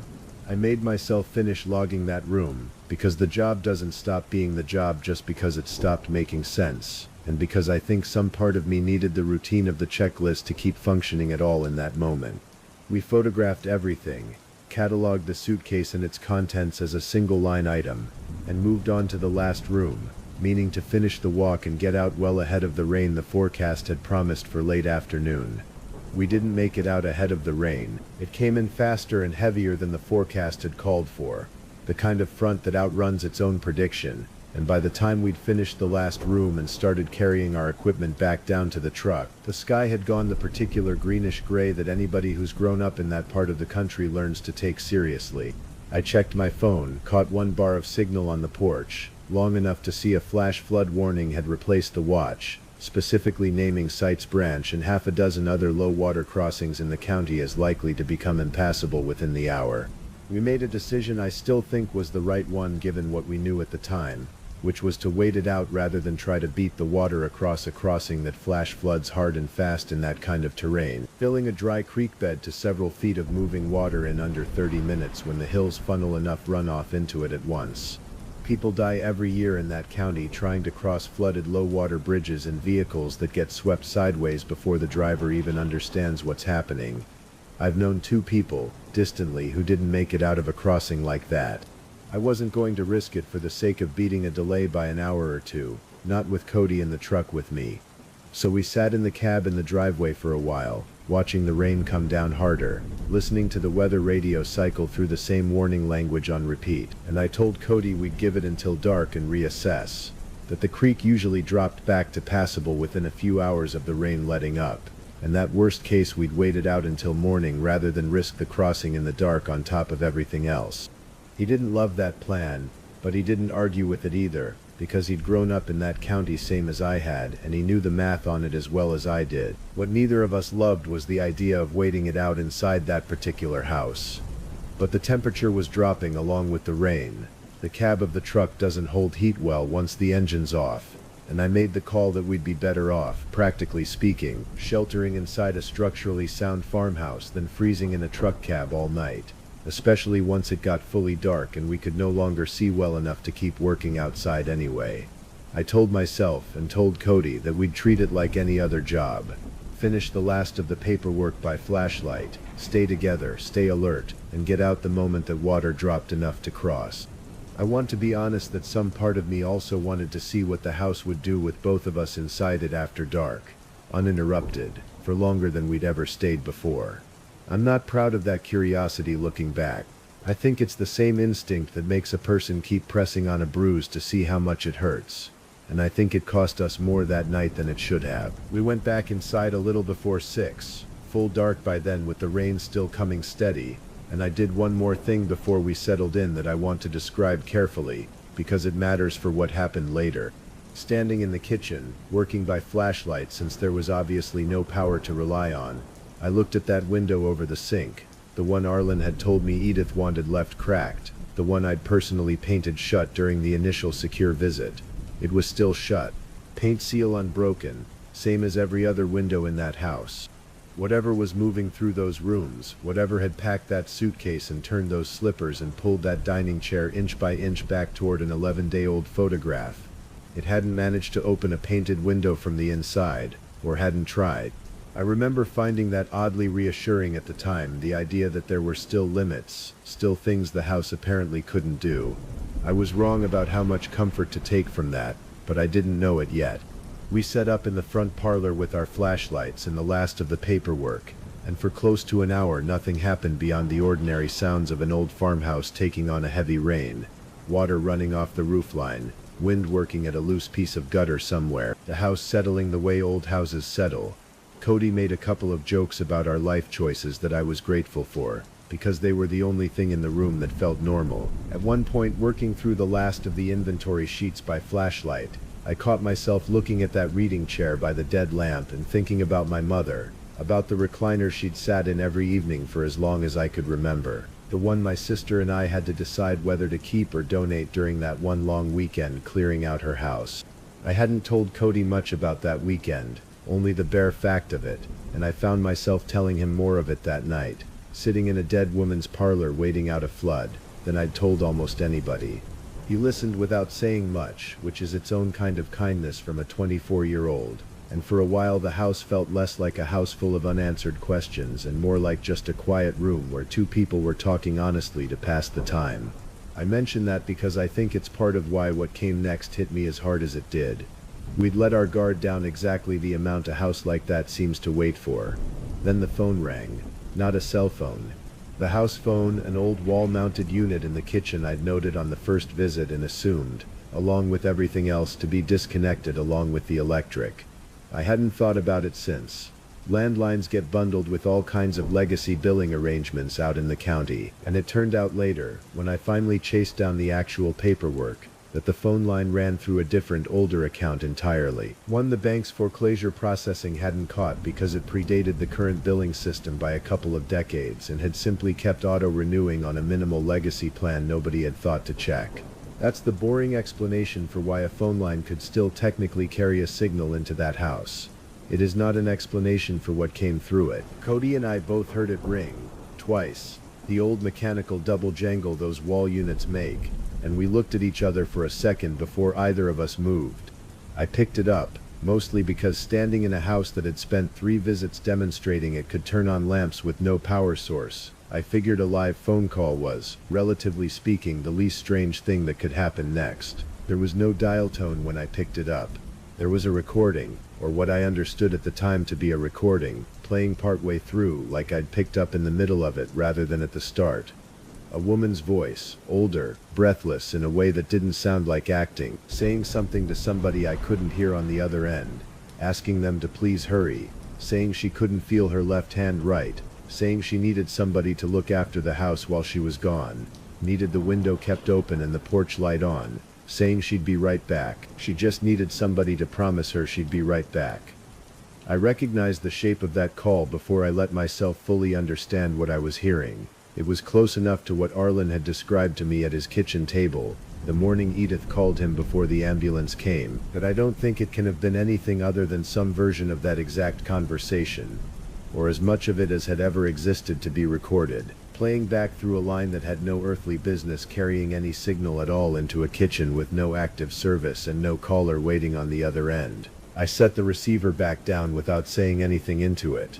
I want to explain why, because some part of me, even in that moment, wanted to answer, wanted to say something back to that voice, and I made a conscious decision not to, mostly out of an instinct I couldn't fully explain, that answering something like that might be agreeing to something I didn't yet understand the terms of. Cody asked me what I'd heard. I told him, as plainly as I could manage, my voice steadier than I actually felt. He went pale in the flashlight and didn't say anything for a while, and I didn't blame him. We should have left right then, water or no water, and I've thought about that decision more times than I can count in the months since. But the crossing was still running high. I'd checked the gauge reading on my phone during the one window of signal I'd caught, and driving into moving water in the dark felt, even after that phone call, like the more immediately dangerous option. So we stayed, and about 40 minutes later, the last and worst thing that house did to us happened, and it involved my nephew being somewhere he had no way of getting to on his own, and a voice that sounded exactly like mine calling him toward it. I want to walk through the next stretch slowly, in the order it happened, because I've told this part of the story to exactly 3 people since it happened: my sister Paulette, and a deputy named Roy Marsh who took our statement afterward, and every time I tell it I catch myself wanting to speed past it. I'm not going to do that here. It's the part that matters most, and rushing it wouldn't be honest to what it actually felt like living through it. After the phone call, we moved into the kitchen together, both of us, because neither one of us wanted to be in a separate room from the other anymore. Not after hearing a dead woman's voice come through a disconnected line. I checked the basement door off the kitchen hallway, more out of habit than anything, because part of securing a property against a flood watch means confirming the lowest point of the structure isn't taking on water, and an old farmhouse basement with a dirt or rough concrete floor is exactly the kind of space that floods first and worst in heavy rain. I found about 2 inches of standing water already pooled at the bottom of the basement stairs when I opened that door and shone my flashlight down. Which wasn't good news, but also wasn't alarming on its own. Old basements in that county take on some water in a hard rain almost as a matter of course. I made a note to check it again in half an hour and closed the door most of the way, leaving it cracked because the latch had never worked well. Cody and I sat at the kitchen table after that, going back over the paperwork by flashlight, less because we needed to, and more because it gave our hands something to do. We talked, quietly, about ordinary things, his classes, my sister, whether the crossing might drop enough to get out before midnight. I want you to understand that in that stretch of maybe 20 minutes, the house was almost peaceful. No lamps, no footsteps, no further sound from that phone. I let myself believe for those 20 minutes that whatever had needed to happen that night had already happened. That the call had been some kind of release rather than an escalation, and that we'd get through until the water dropped without anything worse. I checked my phone twice during that stretch, more out of nervous habit than any real hope of a signal that far back in the hollow with the storm still overhead. And both times found nothing, not even the single flickering bar I'd caught earlier on the porch. The second time though, the screen showed something that made me sit up straighter. A battery percentage that had dropped nearly a third in the span of maybe 15 minutes, despite the phone sitting untouched on the table the whole time. No apps open, no signal search burning through the charge the way a phone does when it's actively hunting for a tower. I didn't say anything to Cody about it right away. I checked his phone instead, under the excuse of seeing whether he had any signal either, and found his battery had dropped a similar amount over roughly the same window. Neither of us had an explanation for that beyond the cold, and cold does drain a battery faster than normal, especially in an old device, but neither of our phones was new enough to rule that out completely, and neither of us was quite ready yet to add one more unexplained thing to the pile sitting on that table between us. Then I heard Cody's voice call my name from the front of the house. I want to be precise about what I mean by that, because it's the detail that still bothers me most out of everything that happened at the Wardlow place. Cody was sitting directly across the kitchen table from me. I was looking at him when I heard his voice, clear as anything, call out Dale from the direction of the front parlor, 30 feet away through 2 doorways. His mouth wasn't moving. He was looking at me with an expression I recognized because I'm sure I was wearing the same one. The look of a man who has just heard something happen that his own eyes are telling him is impossible. We didn't say anything to each other for a second. Then, from the same direction, it called my name again, and this time Cody heard it too. Close enough to his own voice that he told me later, once we'd had time to talk it through properly. that for one full second he genuinely doubted whether he'd made the sound himself without realizing it, some kind of blackout or sleepwalking of the mouth, before he looked at me and confirmed I'd heard the exact same thing from a body that hadn't moved. I'm not going to pretend I handled that moment with any particular courage. I sat very still for several seconds, and so did Cody, both of us waiting to see whether it would happen again. It didn't, not from that direction, not in that voice. What happened instead was worse in a quieter way. From the basement, through that door I'd left cracked, I heard my own name called this time, in Cody's voice, sounding urgent, sounding scared, sounding exactly like a 24-year-old man calling for help from somewhere he shouldn't be. Cody was still sitting across the table from me. I watched his face go through the same recognition mine must have gone through a moment earlier, and then I watched him do something I understand completely and still wish he hadn't, which was stand up fast enough to knock his chair over and start toward that basement door before I could stop him, because some instinct older and faster than reasoning told him that voice needed him regardless of what his own eyes and ears were telling him about where he actually was. I got up after him, telling him to wait, to think, that it wasn't real, that we both knew it wasn't real, and I believe he heard me, because he stopped at the basement door with his hand on the frame rather than going straight down. But the voice came again from below, closer to the bottom of the stairs by the sound of it, still calling his name and mine, and I watched something in him give way to it that I don't think he could fully help, because grief and instinct don't always listen to logic even when the logic is sound. He said, quiet, almost apologetic, that he had to check, just in case, just to be sure, and he started down those basement stairs with his flashlight before I got a proper grip on his arm to stop him. I followed him down. I want that clear. I didn't let him go alone, whatever else went wrong that night. The basement stairs were narrow, unfinished wood, and by the time both our flashlights hit the bottom, the standing water I'd checked 20 minutes earlier had risen considerably, not flooding the whole space yet but covering the lowest few feet in a dark, cold sheet that told me the creek behind the property, or some drainage feeding off it, had breached faster than I'd accounted for. Cody's light swept the room, an old root cellar space really, shelving along one wall still holding a few dusty mason jars, a rough concrete floor sloping toward a drain in the far corner, and no source anywhere for the voice we'd both heard. Nothing and nobody down there but the two of us and rising water. That's when the basement door at the top of the stairs swung shut on its own, hard enough that I heard the old latch, the one I'd told myself didn't work well, catch audibly in a way it had never once caught for either of us in 3 visits of testing it. I'm not going to describe what the next several minutes felt like in a way that oversells it, because I don't think the fear itself is the important part of this story. The important part is what we actually did, because that's the part that got us out.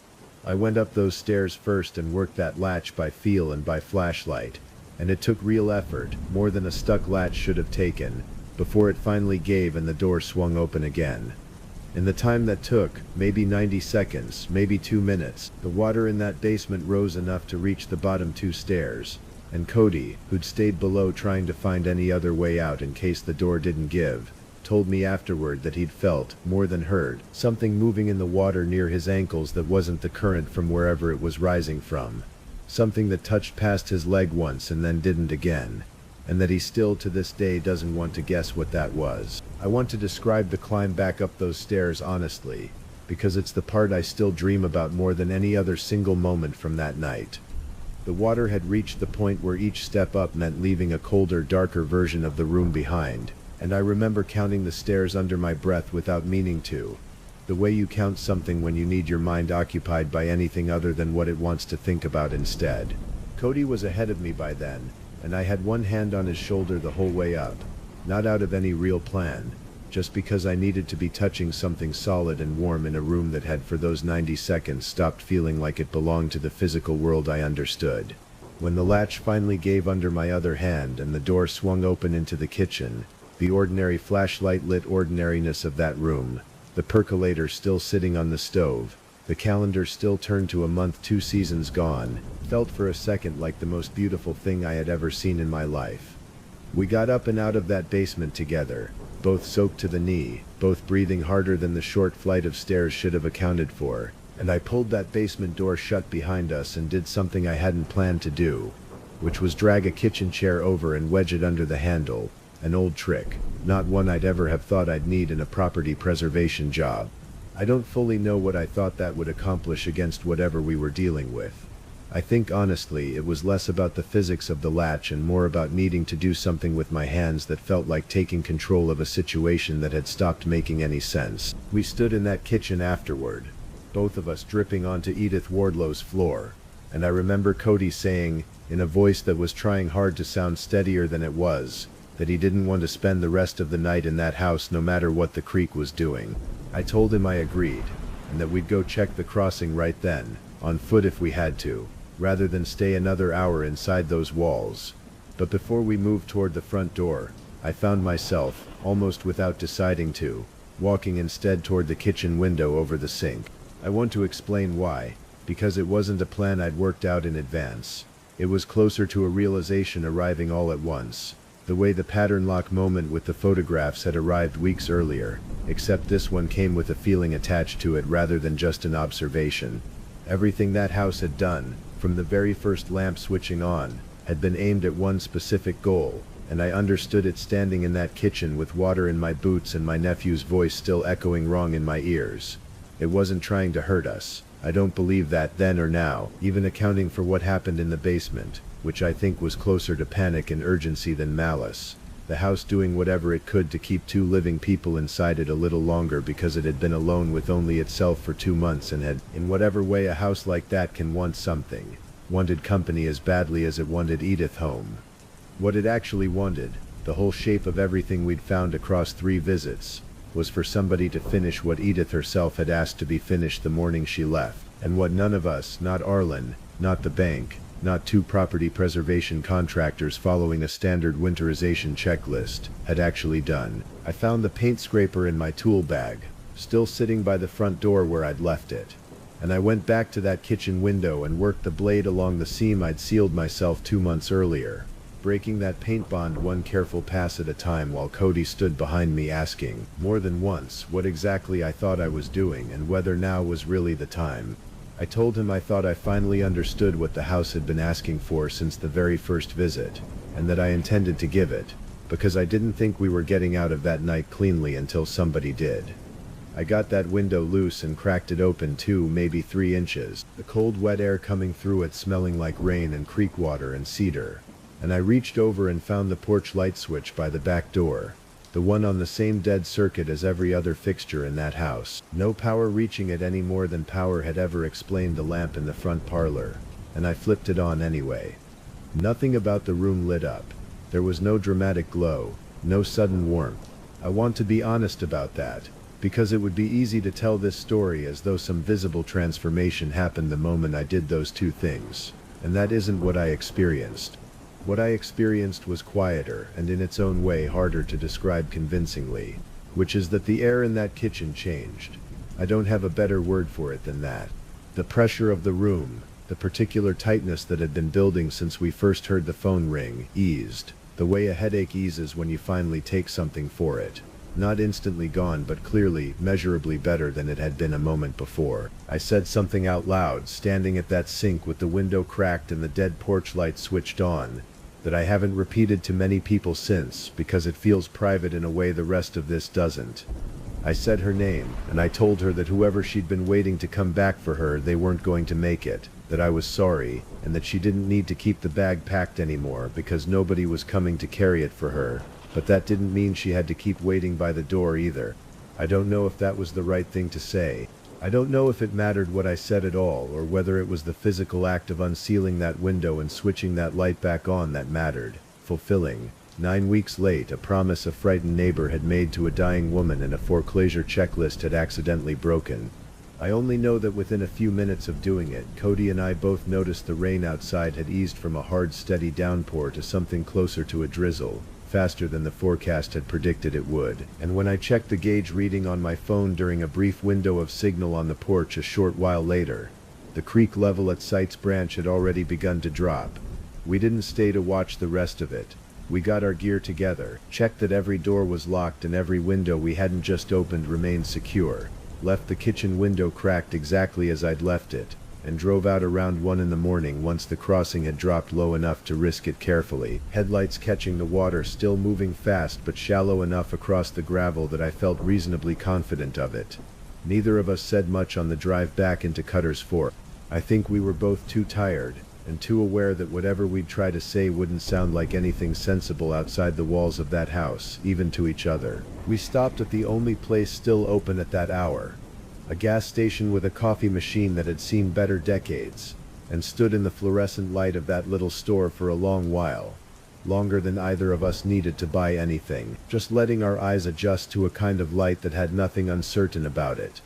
Cody bought a candy bar he didn't eat, and turned over and over in his hands instead, and I remember the clerk behind the counter, a young woman who couldn't have been more than 19, looking at the two of us like she could tell exactly how our night had gone without either of us saying a word about it. The way people who work overnight shifts in small towns learn to read that particular look on a customer's face. She didn't ask, we didn't offer.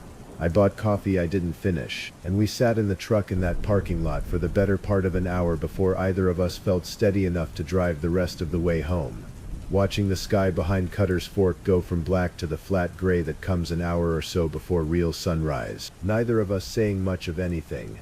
Both of us, I think, doing the same quiet work of trying to decide how much of what had just happened we were going to let ourselves believe by daylight. I called Paulette first thing the next morning, before I'd even had coffee, and told her most of what had happened, though I softened the basement part more than I probably should have, because I didn't fully trust my own account of it yet in the daylight, and I didn't want to sound like I was asking to be pulled off active duty over a scare in a flooded basement.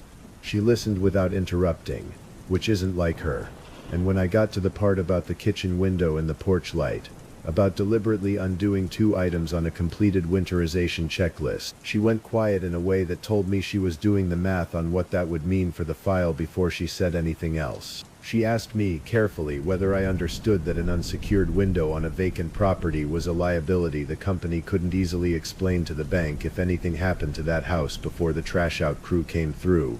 A break-in, weather damage, anything at all. I told her I understood that completely, and that I was going to leave it that way regardless, and that if the company needed to write me up over it, I'd accept that. But I wasn't going back out to reseal that window, not on the Wardlow property, and as it turned out, not on any property after it either. I want to give Paulette real credit here, because she didn't have to do what she did next. She could have pulled the file from me entirely, assigned another crew, treated the whole conversation as evidence I'd had a bad night and needed a break.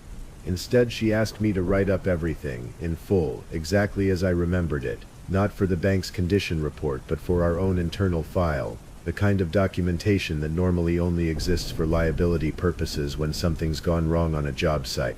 She told me she'd read it herself before deciding what, if anything, needed to go further up the chain. I spent most of that Sunday writing it, and I think that report is close to word for word what I've told you here, minus a few details I hadn't fully worked out yet at the time. Cody didn't come back out to Dry Hollow Road again. I don't fault him for that, not for 1 second, and I made sure he never had reason to think I did. He finished out the trash-out coordination from the office instead, working with Paulette on scheduling the actual removal crew and handling the phone calls to the nephew in Tulsa, who as far as I know never asked a single question about why the timeline had slipped by almost 3 weeks from the original estimate. Cody told me, a few months later, once enough time had passed that he could talk about it without his voice changing, that he still sometimes woke up certain he'd heard my voice calling him from another room, even in his own apartment, miles from that basement, and that it had taken a long while for that particular kind of dread to fade all the way. He transferred into an office role with Crossroads not long after that, handling scheduling and client communication rather than field work, and he's good at it, better suited to it in some ways than he ever was to standing in strangers' empty houses. We still talk plenty. We just don't talk much about that January anymore. Not directly, though it comes up sideways sometimes, in the careful way he asks about any new file that involves an elderly owner who died alone. The actual trash-out crew. A different outfit entirely, subcontracted by Crossroads since our own team didn't handle full cleanouts. Went through the house about 3 weeks after our night in the flood, once the county roads had dried out enough for their truck to make the trip without trouble. I wasn't there for it, by my own choice. but the crew lead called Paulette afterward with a couple of questions that eventually got relayed to me. Mostly procedural things about how to log an item that didn't match anything on our original inventory sheet. He said they'd found, in a hall closet we'd photographed twice as holding nothing but winter coats and a broken umbrella, a man's dress shirt, pressed and folded, tags still on it from a department store that had closed its doors sometime in the 1990s, sized for a man built like the photograph of Harold Wardlow standing in front of that tractor. Nobody on that crew had any way of knowing what that shirt meant, and I didn't explain it to them beyond confirming it should be logged as an unlisted item and donated along with the rest. But I understood exactly what I was hearing. Whatever process had been reorganizing that house toward a version of itself from 11 days before Edith's stroke hadn't stopped the moment I cracked that kitchen window. It had simply, as far as I can tell, finished what it needed to finish and gone quiet. The way a fever breaks rather than the way a switch gets thrown. The crew lead mentioned one other thing to Paulette that she passed along to me almost as an afterthought, because she didn't think it was significant, and I understood immediately that it was. 2 of the 4 men on that crew had refused to go back inside after the first day, not over anything specific they could point to, just a feeling one of them described to Paulette as being watched by somebody who wasn't upset with him, exactly, just waiting on him to hurry up and finish so the house could finally be still. The crew lead, a practical man by every account, had chalked it up to a long day and an old unsettling building, the kind of unease plenty of people feel in any house where somebody died recently, and he finished the job himself with the 2 remaining men over an extra half day rather than force the issue. I think about those 2 men sometimes, workers who never read my incident report, who never heard about a lamp with no meter or a suitcase packed for a trip that never happened, arriving independently at the same conclusion Cody and I had reached the hard way, that the house wanted something finished and wasn't inclined to let anybody leave in a hurry until it was. A deputy named Roy Marsh took an official statement from both of us about 10 days after the incident, mostly because the trash-out crew, once they finally went through the house, reported the basement door latch broken clean off its frame, which is the kind of physical damage that has to get documented for the bank's insurance file regardless of how it happened. Marsh was polite, thorough, and about as skeptical as you'd expect a county deputy to be about a story involving a disconnected phone line and a voice in a flooded basement. He sat across a folding table from me in the sheriff's office annex, notepad open, and asked most of his questions twice, in slightly different phrasing, the way I understand they're trained to do when they're checking whether a story holds together on a second pass. At one point he asked me directly whether I'd been drinking that night. Not in an accusatory way, just methodically ruling out the explanation before he could move past it, and I told him no, and I think my flat, unoffended answer to that question did more to convince him I was telling the truth as I understood it than anything else I said in that room. He didn't call either of us liars. He wrote it up, as far as I understand it, as a probable combination of storm-related electrical fault, an old and poorly maintained phone line crossing signal from somewhere else on a shared party line remnant, which does still happen in parts of that county on legacy infrastructure, and 2 exhausted men letting a stressful night amplify normal sounds into something more frightening than they actually were.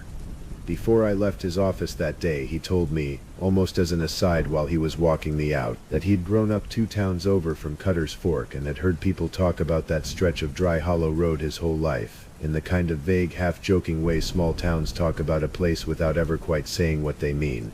He didn't offer anything more specific than that, and I didn't ask him to. I didn't argue with his report. There wasn't much point. I gave him the honest account and let him file it however his own understanding of the world required him to file it. What Marsh's report couldn't account for, and what I made sure was documented anyway even though I knew it wouldn't change his conclusion, was the utility co-op's second inspection, which I requested formally about 2 weeks later, specifically asking them to re-verify the meter status and check the panel itself for any possibility of a fault current I hadn't found on my own. The technician who came out, a different one than had originally pulled the meter, confirmed everything I already knew. No meter on the pole. No connection at the panel. He checked the wiring itself for stray voltage, induced current, anything that might explain a lamp glowing with no service, and found nothing. He told me, off the record, in the kind of tone a working man uses when he's telling you something he doesn't expect you to repeat to his supervisor, that in 15 years with the co-op he'd seen exactly one other property do something like what I was describing, an old house 2 counties over that had eventually been condemned rather than resold, and that he generally found it was better for everybody's peace of mind not to go looking too hard for the explanation once you'd confirmed there wasn't a wiring problem putting anybody at risk. The phone company's answer was similarly unsatisfying in the way that true answers to strange questions usually are. The legacy account attached to that line had in fact been closed administratively months before Edith's death even occurred. Part of a batch disconnection the carrier had processed years earlier when they retired an old exchange switch that served that stretch of county road. According to their own records, that line hadn't been capable of carrying a call, incoming or outgoing, in over 6 years. I have that letter. I've kept it in the same folder as my incident report ever since, because it's the single piece of paper that comes closest to proving something I otherwise have no way to prove, which is that whatever came through that receiver the night of the flood wasn't riding on any wire the phone company still owned or maintained. There were 2 other properties on that stretch of dry hollow road with files that touched on things I never got the full picture of. Older cases from before my time with Crossroads, one involving a hunting cabin the bank eventually just wrote off entirely rather than continue paying a crew to secure, and another I've only ever heard about secondhand from a contractor who used to work our territory before he moved on. I can't tell that part of it properly here, because I genuinely don't have the full documentation the way I do for the Wardlow file, but the members on the channel who've asked me about it get the fuller account I've pieced together, such as it is, because I don't feel right putting half a story out into the world when the rest of it might matter to somebody trying to make sense of their own strange county road somewhere. The Wardlow house itself never went back on the market the way most of these properties do. The bank's asset management team, after reviewing the file, which by then included my incident report, the utility confirmation, the phone company letter, and Deputy Marsh's official statement regardless of his own skeptical conclusions, made the decision in March to have the structure demolished rather than listed for sale, citing what their internal memo described only as elevated carrying risk and diminished marketability given the property's documented history. I don't know exactly what language made it into whatever file got passed around inside that bank's offices, and I don't know how many of the people who approved that decision actually believed any of it or simply decided a demolished lot was easier to explain away than a house nobody wanted to buy once word started getting around Cutter's Fork about the strange things a couple of property preservation contractors had reported out there. Small towns talk. I imagine it didn't take long for some version of the story to make its way from Deputy Marsh's office to the diner on Main Street to eventually the loan officers handling that file from a branch 2 counties over. I asked Paulette to keep me off the demolition assignment, and she did, without asking why, which I appreciated more than I told her at the time. Another crew handled the final walkthrough before the demolition contractor came through in April, and I made a point of asking that crew's supervisor, a man I'd worked alongside a few times before, to let me know if anything unusual turned up. He told me, a couple weeks after the house came down, that everything about the demolition itself had gone completely without incident. The house came down the way any old farmhouse comes down, faster and more completely than you'd expect given how solid it had looked standing, reduced to a cleared dirt foundation and a debris pile hauled off over the course of 2 days. There was one thing though that he mentioned almost as an afterthought. The kind of detail a person passes along because it's odd, rather than because they think it means anything. The demolition crew had cleared that site twice.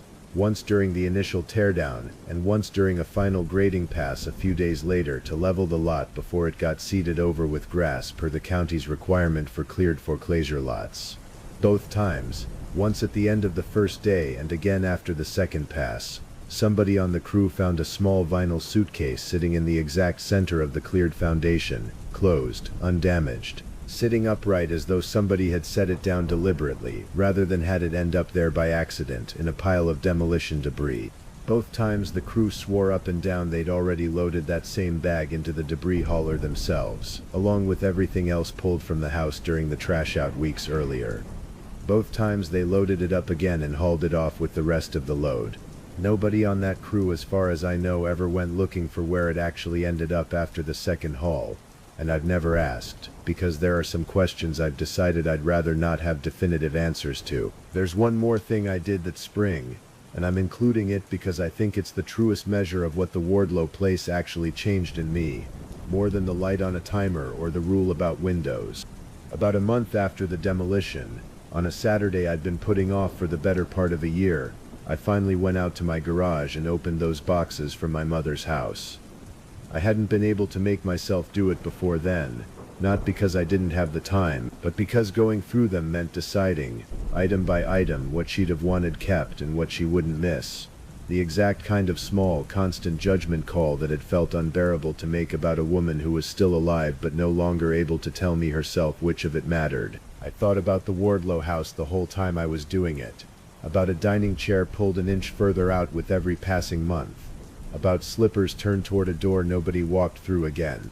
I understood, sitting on my garage floor with my mother's old recipe cards spread out around me, that the difference between that house and my own situation wasn't as large as I'd wanted it to be. Grief doesn't need a death to get started. It can begin the moment somebody stops being able to come home to the version of their life you're still keeping ready for them. And I'd been keeping those boxes sealed in my garage for exactly the same reason that house had kept a suitcase half packed by a door, because finishing the job meant admitting the version of things we'd been waiting to return to wasn't coming back. I called my sister that afternoon, for the first time in longer than either of us would admit, and we went through the rest of it together over the phone, deciding what to keep for our mother's room at the facility, what to give away, what to finally let go. It took most of the day. It felt, when it was done, like something in my own chest had loosened the same way that kitchen had loosened the night I cracked that window open. I still work property preservation for 3 counties, and I imagine I'll keep doing it until my knees finish the job my back started warning me about a few years back. I don't nail windows shut anymore, on any property, regardless of what the checklist says, and I've started leaving one small solar-powered light on a timer in the front window of any long vacant house I secure. Something battery-run and simple, the kind of thing nobody would ever question on an insurance inspection, but that gives a house a little bit of light in the dark hours regardless of whatever's actually happened to its wiring. I don't know if it does anything. I don't know if the Wardlow place was unique in whatever it was, or whether every one of these houses is capable of the same thing under the right circumstances and simply never gets pushed far enough to show it. I'd rather not find out the hard way a second time. Arlen Voss still lives on that road, last I heard, and still mows a strip of grass along a fence line where a house used to stand, out of a habit that outlived the need for it the same way Edith's porch light had. I drove out that way once, about 8 months after the demolition, mostly to see the cleared lot for myself in daylight, in a season with nothing frightening about it, just grass coming up green over bare dirt the way it does. I didn't stop at Arlen's place. I don't know what I would have said to him if I had.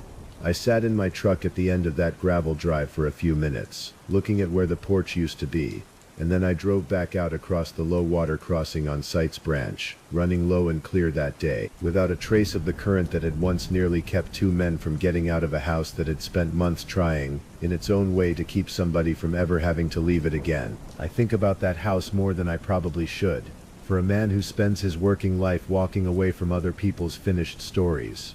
I don't think Edith Wardlow was ever malicious, not for 1 minute of any of it, and I don't think what moved through those rooms understood itself as frightening, any more than a person calling out for help in the dark understands how that sounds to whoever's trying to sleep in the next room. I think it was just a woman who left one morning fully expecting to come home, the way any of us would, and a house that kept faith with that expectation longer than anybody thought a house was capable of. Right up until 2 strangers with a bank's paperwork and a checklist full of good intentions accidentally told it, one sealed window at a time, that she wasn't coming back. I don't know what that makes the thing we dealt with in that basement, whether it deserves a gentler word than haunting or a harsher one. I only know what it asked for in the end wasn't very much, and that giving it cost me almost nothing except a little paint and a broken rule, and that I think about that trade every single time I walk up to a new lockbox on a new porch and have to decide, all over again, how much of the last resident's life I'm willing to leave undisturbed. I used to think the strangest part of ranger work was the silence. Now I know the strangest part is when the silence talks back, and it uses your own voice to do it. My name is Callum Ashby. I've spent 9 years as a backcountry patrol ranger for the Sable Creek Ranger District, inside the Cascade foothills of Washington State, and for most of those 9 years my job was about as far from frightening as outdoor work gets. Trail maintenance, wildlife counts, the occasional lost hiker who wandered off a marked loop and needed walking back to their car. I want to be clear about that, because what happened to me in the fall of my 8th season did not happen because I was reckless, or new, or unfamiliar with the ground. It happened on a stretch of trail I could have walked blindfolded. That's part of what made it so hard to explain away. I'm telling this the way I'd tell it to another ranger, plainly, in order, because the order matters. If I skip ahead, it stops making sense. Sable Creek District covers about 90,000 acres of second-growth and old-growth forest, cut through by logging roads that predate the district itself, some of them still drivable, most of them slowly disappearing back into the brush. Cell service exists in patches, mostly near ridgelines, and disappears completely the moment you drop into any of the district's deeper drainages. For radio coverage, we rely on a network of repeater stations bolted to ridge towers, most of them solar-powered, all of them maintained on a rotating schedule that falls, more often than not, to whichever ranger happens to be free that week. In late September that year, it fell to me. I was working a 2-week solo patrol out of a backcountry cabin near Fenwick Ridge, checking trail conditions ahead of hunting season, with a 19-year-old seasonal named Dana Okafor scheduled to join me for the second week to help with a repeater inspection at Table Rock, an old fire lookout site the district had decommissioned decades earlier but still used to house a remote radio relay. District Ranger Walt Brenner briefed us both before we headed out, the same way he briefed every solo patrol. Check in twice daily, log your coordinates, and if the Table Rock relay dropped signal for more than 6 hours, hike up and reset it manually rather than waiting for a scheduled crew. Walt mentioned, almost in passing, that Table Rock's lookout cabin had been closed to the public since 1988, after a ranger named Grady Pemberton had gone missing from that exact post during a routine overnight shift and had never been found. I remember thinking at the time that it was a strange detail to include in an otherwise routine equipment briefing. I didn't think much more about it than that. I want to be honest that I almost forgot about it entirely within the first few days. Almost. The first few days of that patrol went the way they always did. I logged trail conditions, cleared 2 blowdowns off the main corridor with a handsaw, and checked in with dispatch each morning and evening on schedule. Nothing unusual in either direction. The weather was clear and cold, the kind of dry autumn that makes the forest smell like dust and fallen needles instead of rain. And the only sound most nights was wind moving through the upper canopy and, occasionally, an owl working the ridge above the cabin. The first strange detail arrived on the 4th night, and at the time it seemed almost too small to mention. I was doing my evening check-in with dispatch, standard procedure, reading off my coordinates and confirming no incidents to report. Partway through the call, my handheld picked up a brief overlap, a half-second of crosstalk where someone else's transmission bled into mine, cut off almost immediately. It happens sometimes on a shared frequency, especially near dusk when atmospheric conditions shift. I mentioned it to dispatch, who said they hadn't picked up anything unusual on their end, and I let it go. I told myself it was nothing. At the time, that explanation made sense. It happened again the following night, longer this time, maybe 2 full seconds of overlap before my own transmission came through clean. And this time I caught enough of it to notice something that bothered me more than the interference itself. The overlapping voice had used my own call sign. Dispatch confirmed no other ranger on the district was transmitting on our shared channel that evening. I asked if it was possible some hobbyist or hunter with an illegal scanner setup was somehow bleeding into district frequencies, and the dispatcher, a calm, practical woman named Renata Kwan who'd worked that desk for over a decade, said it was possible but unlikely, since our repeater network used encrypted channels specifically to prevent that kind of interference. I wanted to believe there was a normal reason for it. I didn't have one yet, so I wrote the time down in my patrol log, the way you note anything that doesn't match, and I kept working. Dana arrived on schedule 6 days later, hiking in from the trailhead with a pack full of replacement parts for the Table Rock relay, which dispatch had flagged as intermittently dropping signal over the previous week. She was sharp, funny in a dry way, the kind of seasonal who asked good questions and didn't need things explained twice. I liked working with her. I mention that because it matters to how the rest of this went. We planned to hike up to Table Rock the following morning, do the relay inspection, and be back at the cabin before dark. That was the plan. It did not survive contact with what we found up there. The trail to Table Rock climbed steadily for about 3 miles before opening onto a rocky overlook where the old lookout cabin still stands. Boarded up, its catwalk railing rusted through in places, the relay antenna mounted on a newer steel mast beside it. We reached it a little after 10 in the morning.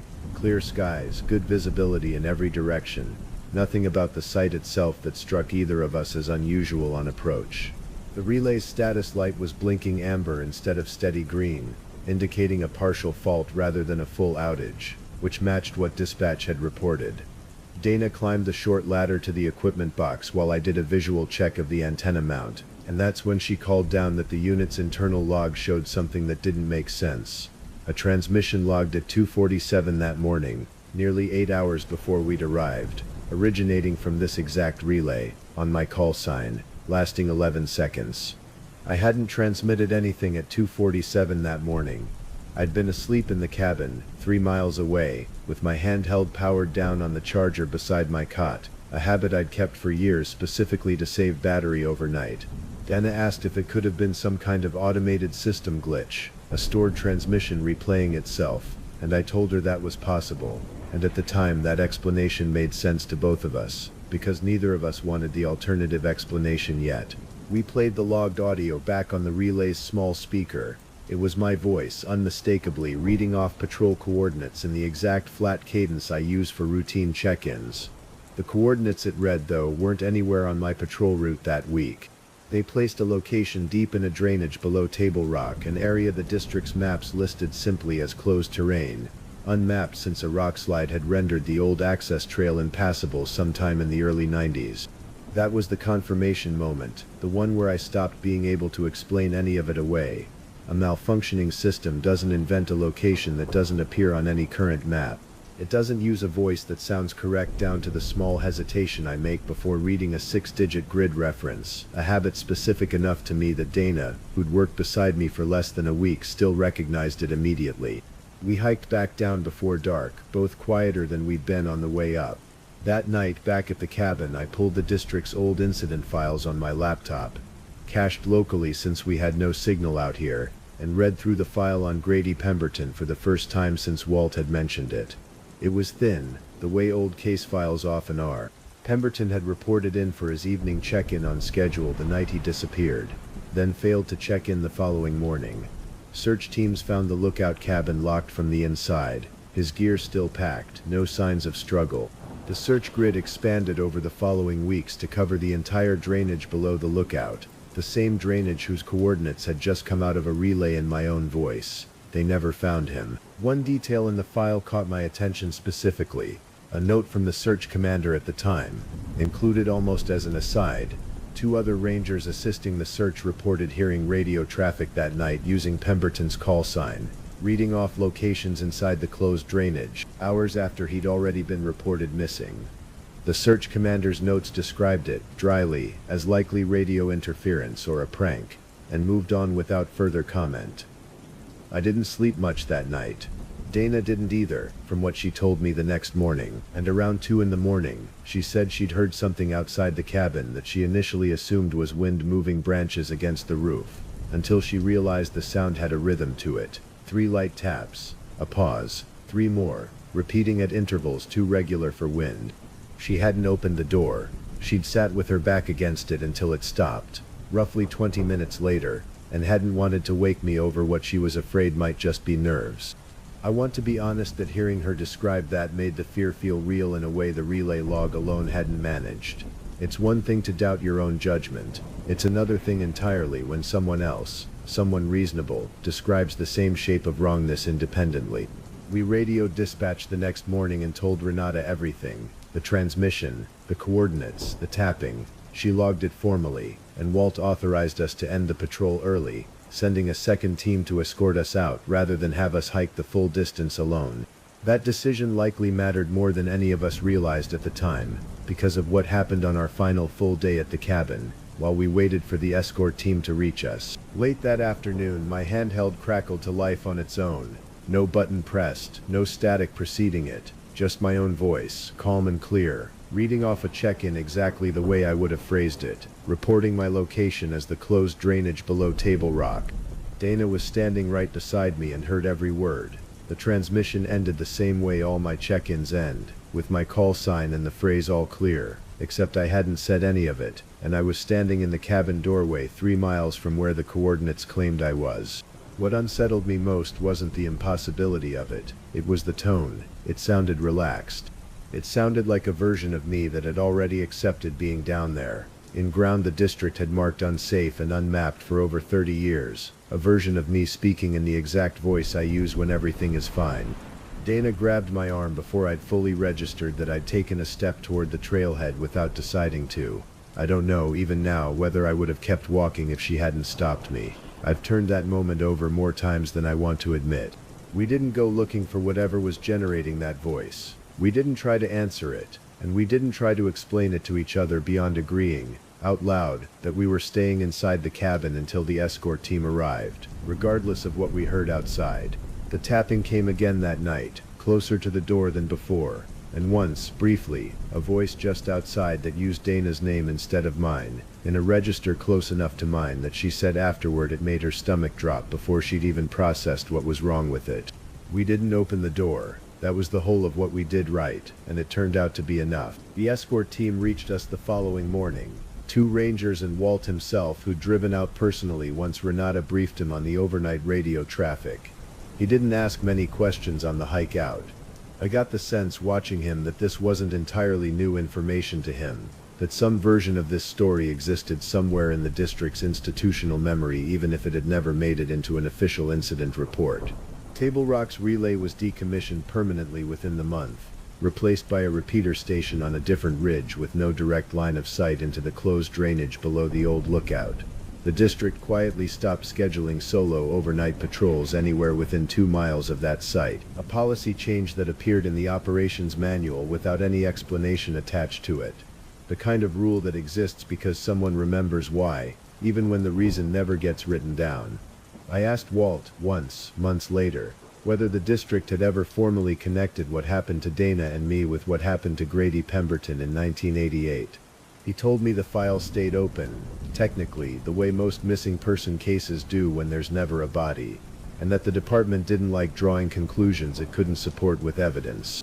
Then he said, quieter, that he'd been the one who wrote the policy change into the manual, and that he hadn't needed anyone's permission to do it. Donna finished out that season and didn't apply to come back the following year. I don't blame her. I still work for the district, still take backcountry patrols most seasons, though I've never taken another solo assignment near that ridge, and I doubt I ever will. I still carry a handheld radio on every shift, the same model, the same channel, and there are nights, on quiet patrols in unrelated parts of the forest, when I catch a half-second of crosstalk on an otherwise empty frequency and feel my whole body go still before I can stop it. Most of the time it's nothing. Static, distance, some ordinary explanation I don't need to chase down. But I've never once in the years since let my handheld sit powered down overnight again. And I've never once ignored the sound of my own voice on a channel I know I haven't touched. Because the version of me that spoke from that drainage sounded relaxed for a reason.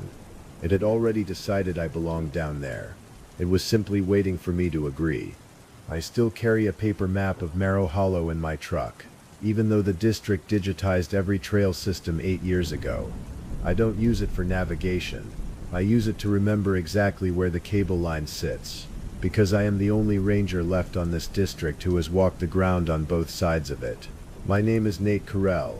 I've worked as a wildland ranger for the Talus Creek Ranger District, inside Corrigan National Forest, for 11 years, the last 6 of them as the senior field ranger responsible for training every new seasonal hire who comes through our office. Part of that training on day 1, before radio protocol, before the ATVs, before anything else, is a single rule that every ranger on this district learns before they learn each other's names. Nobody enters Marrow Hollow past the cable line. Not for a fire report, not for a lost hiker signal, not for anything you hear on the radio, no matter how it sounds. I want to explain how that rule works before I explain why it exists, because the order matters here. If you're the kind of person who likes settling in for something that gets under your skin slowly, Go ahead and like this video and subscribe now, because I don't think you'll want to stop partway through, and share it with somebody who thinks they'd have handled the hollow better than we did. Corrigan National Forest sits in mountainous country, the kind with narrow drainages that drop fast and hold fog well into the afternoon, old logging spurs that dead end into brush, and a scattering of abandoned mining claims from the early 20th century that nobody bothered to properly seal. Marrow Hollow is one particular drainage on the district's eastern boundary, maybe 4 miles long, walled in on both sides by steep talus slopes that make radio reception unreliable even in good weather. The district's official explanation, the one printed in our public trail closure notices, cites unstable ground from historic mine subsidence and elevated heavy metal contamination in the soil and groundwater. Both of those things happen to be true. Neither of them is the reason rangers are told never to go in. The cable line marks the boundary. It's an old 3-strand steel cable, waist height, strung between iron posts sunk into the ground sometime before any of the district's current staff were born, running the entire western edge of the hollow where the access trail comes closest. There's a sign every 100 yards. Somebody replaces them when they weather out, has been doing that for decades, and the replacements always use the same language. Area closed. Do not cross. No explanation beyond that. Our district ranger, Vivian Holt, has run this office for 19 years, and she is not a superstitious woman. Vivian is the kind of supervisor who corrects your paperwork in red pen, and expects you to know your own coordinates within 50 meters without checking a device. When she trains new hires on the hollow rule, she doesn't tell ghost stories. She gives them a very specific protocol, the same one she gave me my first week on the job, and she gives it in the same flat procedural voice she uses for wildfire evacuation routes. If you're ever near the cable line and you hear radio traffic on our channel that doesn't match a call sign you recognize, you don't respond. If you hear 3 short clicks followed by a voice, you don't respond, and you note the time. If anyone calls your name from inside the hollow, whether or not it sounds like someone you know, you retreat to the truck before you do anything else, including checking on them. I am mentioning that last part specifically because it became important later, and I want to be precise about what happened next. For most of my career, that rule was easy to follow, because I never had a reason to test it. I'm telling you this story because of what happened in October 3 years ago, during my second season training a 19-year-old seasonal hire named Casey Dunmore, and because of what it cost us both to get out of that drainage with our names still meaning the same thing they meant when we walked in. Casey had grown up 2 counties over, the kind of kid who'd been camping since before he could read a topo map properly, eager in a way that made him easy to like and occasionally hard to manage. He'd memorized the district's trail system faster than any seasonal I'd trained before him, which made the hollow rule frustrate him more than it frustrated most people. He asked me about it constantly during our first few weeks together, half joking, half genuinely curious, the way smart 20-year-olds get when they're told not to ask questions about something. I gave him the same answer Vivian gave me. Contaminated ground, unstable slope, nothing worth the paperwork if someone got hurt. He accepted it, mostly, though I remember him saying once, while we were checking trail cameras near the district's eastern boundary, that it seemed like an awful lot of signage for a soil contamination issue. I told him plenty of federal land got oversigned for liability reasons. That was true, as far as it went. The first anomaly showed up on one of those trail cameras in early October, on a memory card I pulled during a routine equipment check, a task I'd done probably 200 times without incident.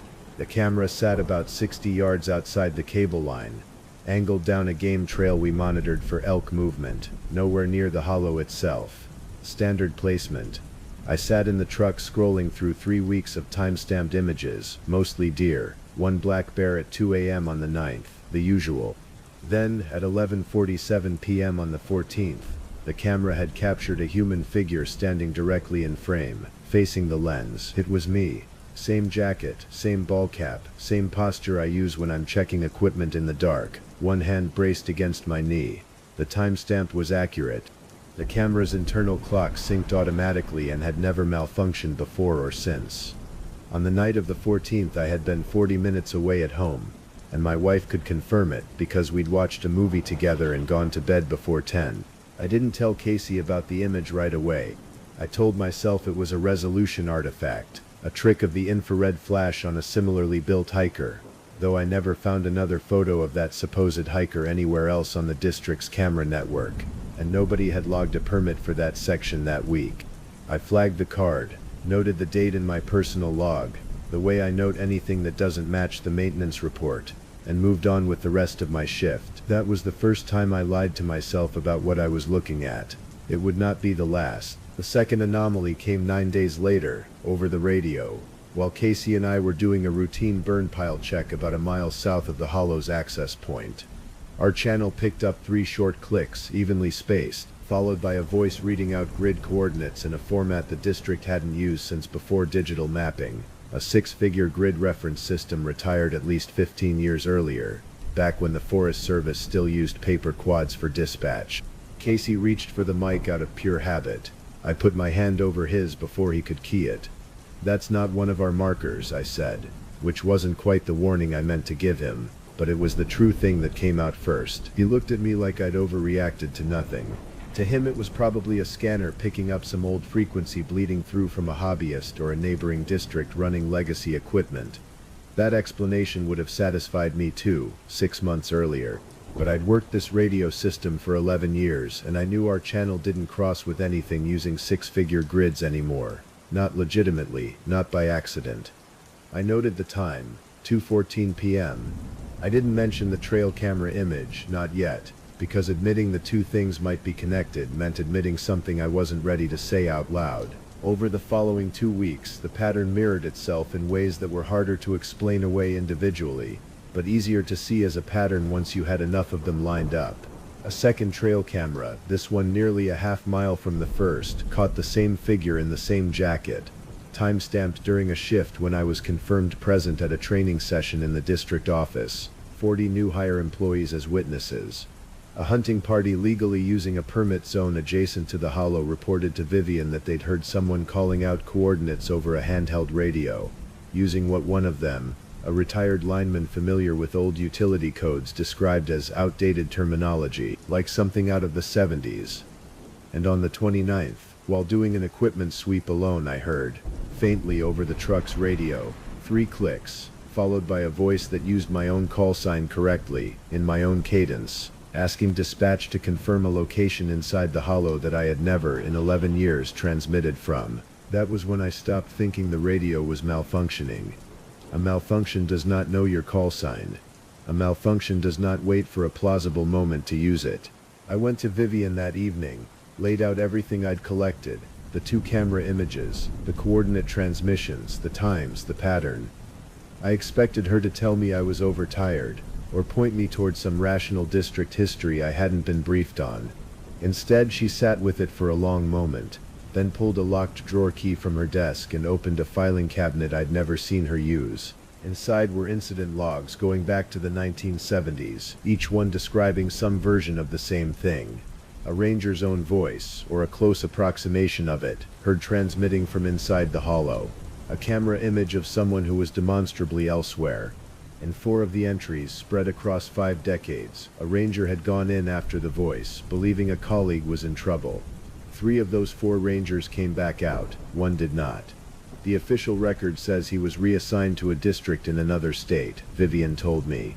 That's what's in the personnel file, it's not what happened. She didn't tell me what she believed was actually inside the hollow, and I've come to think that's because she genuinely didn't know, not with any certainty she'd stake her name on. What she knew, with total certainty, was the protocol that kept people alive. Don't respond, retreat to the truck, never go in after a voice, no matter whose it sounds like. She'd inherited that rule from the ranger who trained her, the same way I'd inherited it from her, a chain of caution stretching back to whatever happened in 1974, when the first entry in that drawer was logged. I told her I understood. I meant it too, right up until the second week of November, when the thing in the hollow stopped imitating my voice and started imitating Casey's. We'd had a hard stretch of weather move through that week, an early cold front that dumped 6 inches of wet snow across the district and washed out a culvert on the access road half a mile below our equipment shed, cutting off vehicle access to that whole section until a grader could clear it, which wasn't scheduled until the following Monday. Casey and I had hiked in on foot that Thursday to check on a downed power line reported near the eastern boundary, well clear of the hollow, both of us carrying handheld radios instead of relying on the truck unit. The line turned out to be a false report, a tangle of old fencing wire mistaken for a power cable by a hiker unfamiliar with the terrain. We were most of the way back to the washed-out culvert, losing daylight fast, when my handheld picked up 3 clicks, and then Casey's voice, clear as if he were standing next to me, calling my name from somewhere down toward the hollow. The problem was that Casey was standing next to me. He heard it too.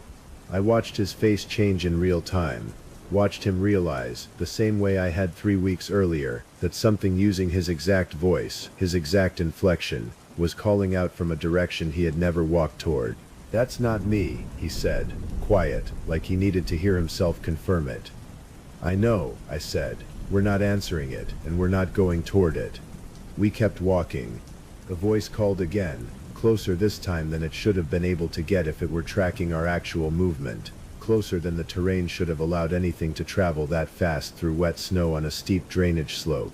It used a detail neither of us had said aloud that day, mentioning the downed fence line by name, information it shouldn't have had unless it had been listening to us the entire hike, patient, waiting for something worth repeating back. That's the part that still bothers me more than the impossible voice itself. It wasn't just mimicking sound, it was rehearsing us, learning which details would make the imitation convincing enough to work. We made it back to the culvert crossing, and this is where the storm did what the storm does on this district. It turned a minor inconvenience into a real problem. The water had risen since morning, fast enough that the crossing we'd used going out was no longer safe on foot. Current pulling debris through a gap that had been a trickle 6 hours earlier. Casey, exhausted and rattled and moving faster than he should have on wet rock, misjudged his footing at the edge and went down hard, his ankle catching between 2 stones in a way that put him on the ground and kept him there. I got him upright enough to test weight and confirmed what I already suspected from the way he was breathing through it. A bad sprain. Maybe worse. Nothing broken outright, but nothing he could walk out on either, not through a 1.5 miles of washed-out terrain in the dark. Our handhelds had maybe 20% battery left between the 2 of them, and the district's main tower, the one that carried a reliable signal out of this drainage, sat on the far side of a ridge that blocked line of sight from where we were. That left us with one workable option, the kind of decision that only makes sense when you've spent 11 years learning a piece of ground well enough to trust it in the dark. A narrow game trail I knew climbed above the flood line and rejoined the main access road nearly a 1/4 mile past the washout, avoiding the crossing altogether. It ran close to the cable line for about 200 yards. Closer than either of us wanted, but not across it. I got Casey's arm over my shoulder and we started moving, slow, his weight dragging on my offside every few steps. The voice found us again almost immediately, and this time it wasn't calling my name or his. It was reading back, in Casey's exact voice, the plan I had just said out loud to him 30 seconds earlier, the game trail, the ridge, the distance to the road, word for word, from a direction that put it somewhere ahead of us on the very path I'd chosen. I want to be precise about what happened next, because it's the part that mattered most. I stopped walking. I told Casey quietly that whatever was ahead of us on that trail was not going to have accurate footing information, because it had never walked that ground the way I had, only listened to me describe it. I told him we were going to move off the marked trail entirely, cutting through unmapped brush along a route only I knew, one I'd scouted years earlier while tracking elk sign and never logged anywhere official, precisely because it wasn't a sanctioned trail. If the thing ahead of us was working from what it overheard, it couldn't follow a path it had never heard named. We left the trail. It was slower, brutal on Casey's ankle, branches tearing at both of us in the dark, but the voice fell behind within a few hundred yards and didn't call out again after that, not that night. We came out onto the access road nearly 40 minutes later, well past the washout, and Vivian met us there with a spare truck and a first aid kit, because I'd managed one short transmission on a stretch of ridge with enough line of sight to reach the tower before the batteries died completely. Casey's ankle turned out to be a severe sprain with a hairline fracture, 6 weeks in a boot, nothing that didn't heal. What didn't heal quite as cleanly was the way he talked about the district afterward. He finished out that season, mostly out of stubbornness, but he didn't come back the following spring. And the one time I asked him why, he said he didn't like knowing that something out there could learn him that fast, could take 40 minutes of overheard conversation and turn it into a voice good enough to nearly walk him off a ridge in the dark. There were 2 more incidents connected to the hollow logged in Vivian's drawer after that season. Details I'm not able to lay out fully here. But the fuller case file, along with the original 1974 report that started that drawer in the first place, is something I've put together for people who join the channel. If you want to go further into it than I can cover in one video. The district quietly regraded and rerouted that game trail 2 summers ago, folding it into the official map under a different designation, though the cable line and its signs remain exactly where they've always been. Vivian updated our radio protocol formally that winter, adding a written line to the training manual that hadn't existed before. If a transmission uses information only the listener could have said aloud, treat it as hostile intelligence, not coincidence, and never route your escape through ground you've described out loud within the last hour. I still train every new seasonal hire on the hollow rule during their first week, the same way it was given to me. I still carry the paper map folded to show the cable line in my truck door. And when I walk equipment checks anywhere near that eastern boundary now, I've made a habit Vivian never had to teach me. I don't say my plans out loud until I'm already moving, because the one thing I know for certain about whatever is inside Marrow Hollow is that it was never trying to catch me by being faster. It was trying to catch me by listening.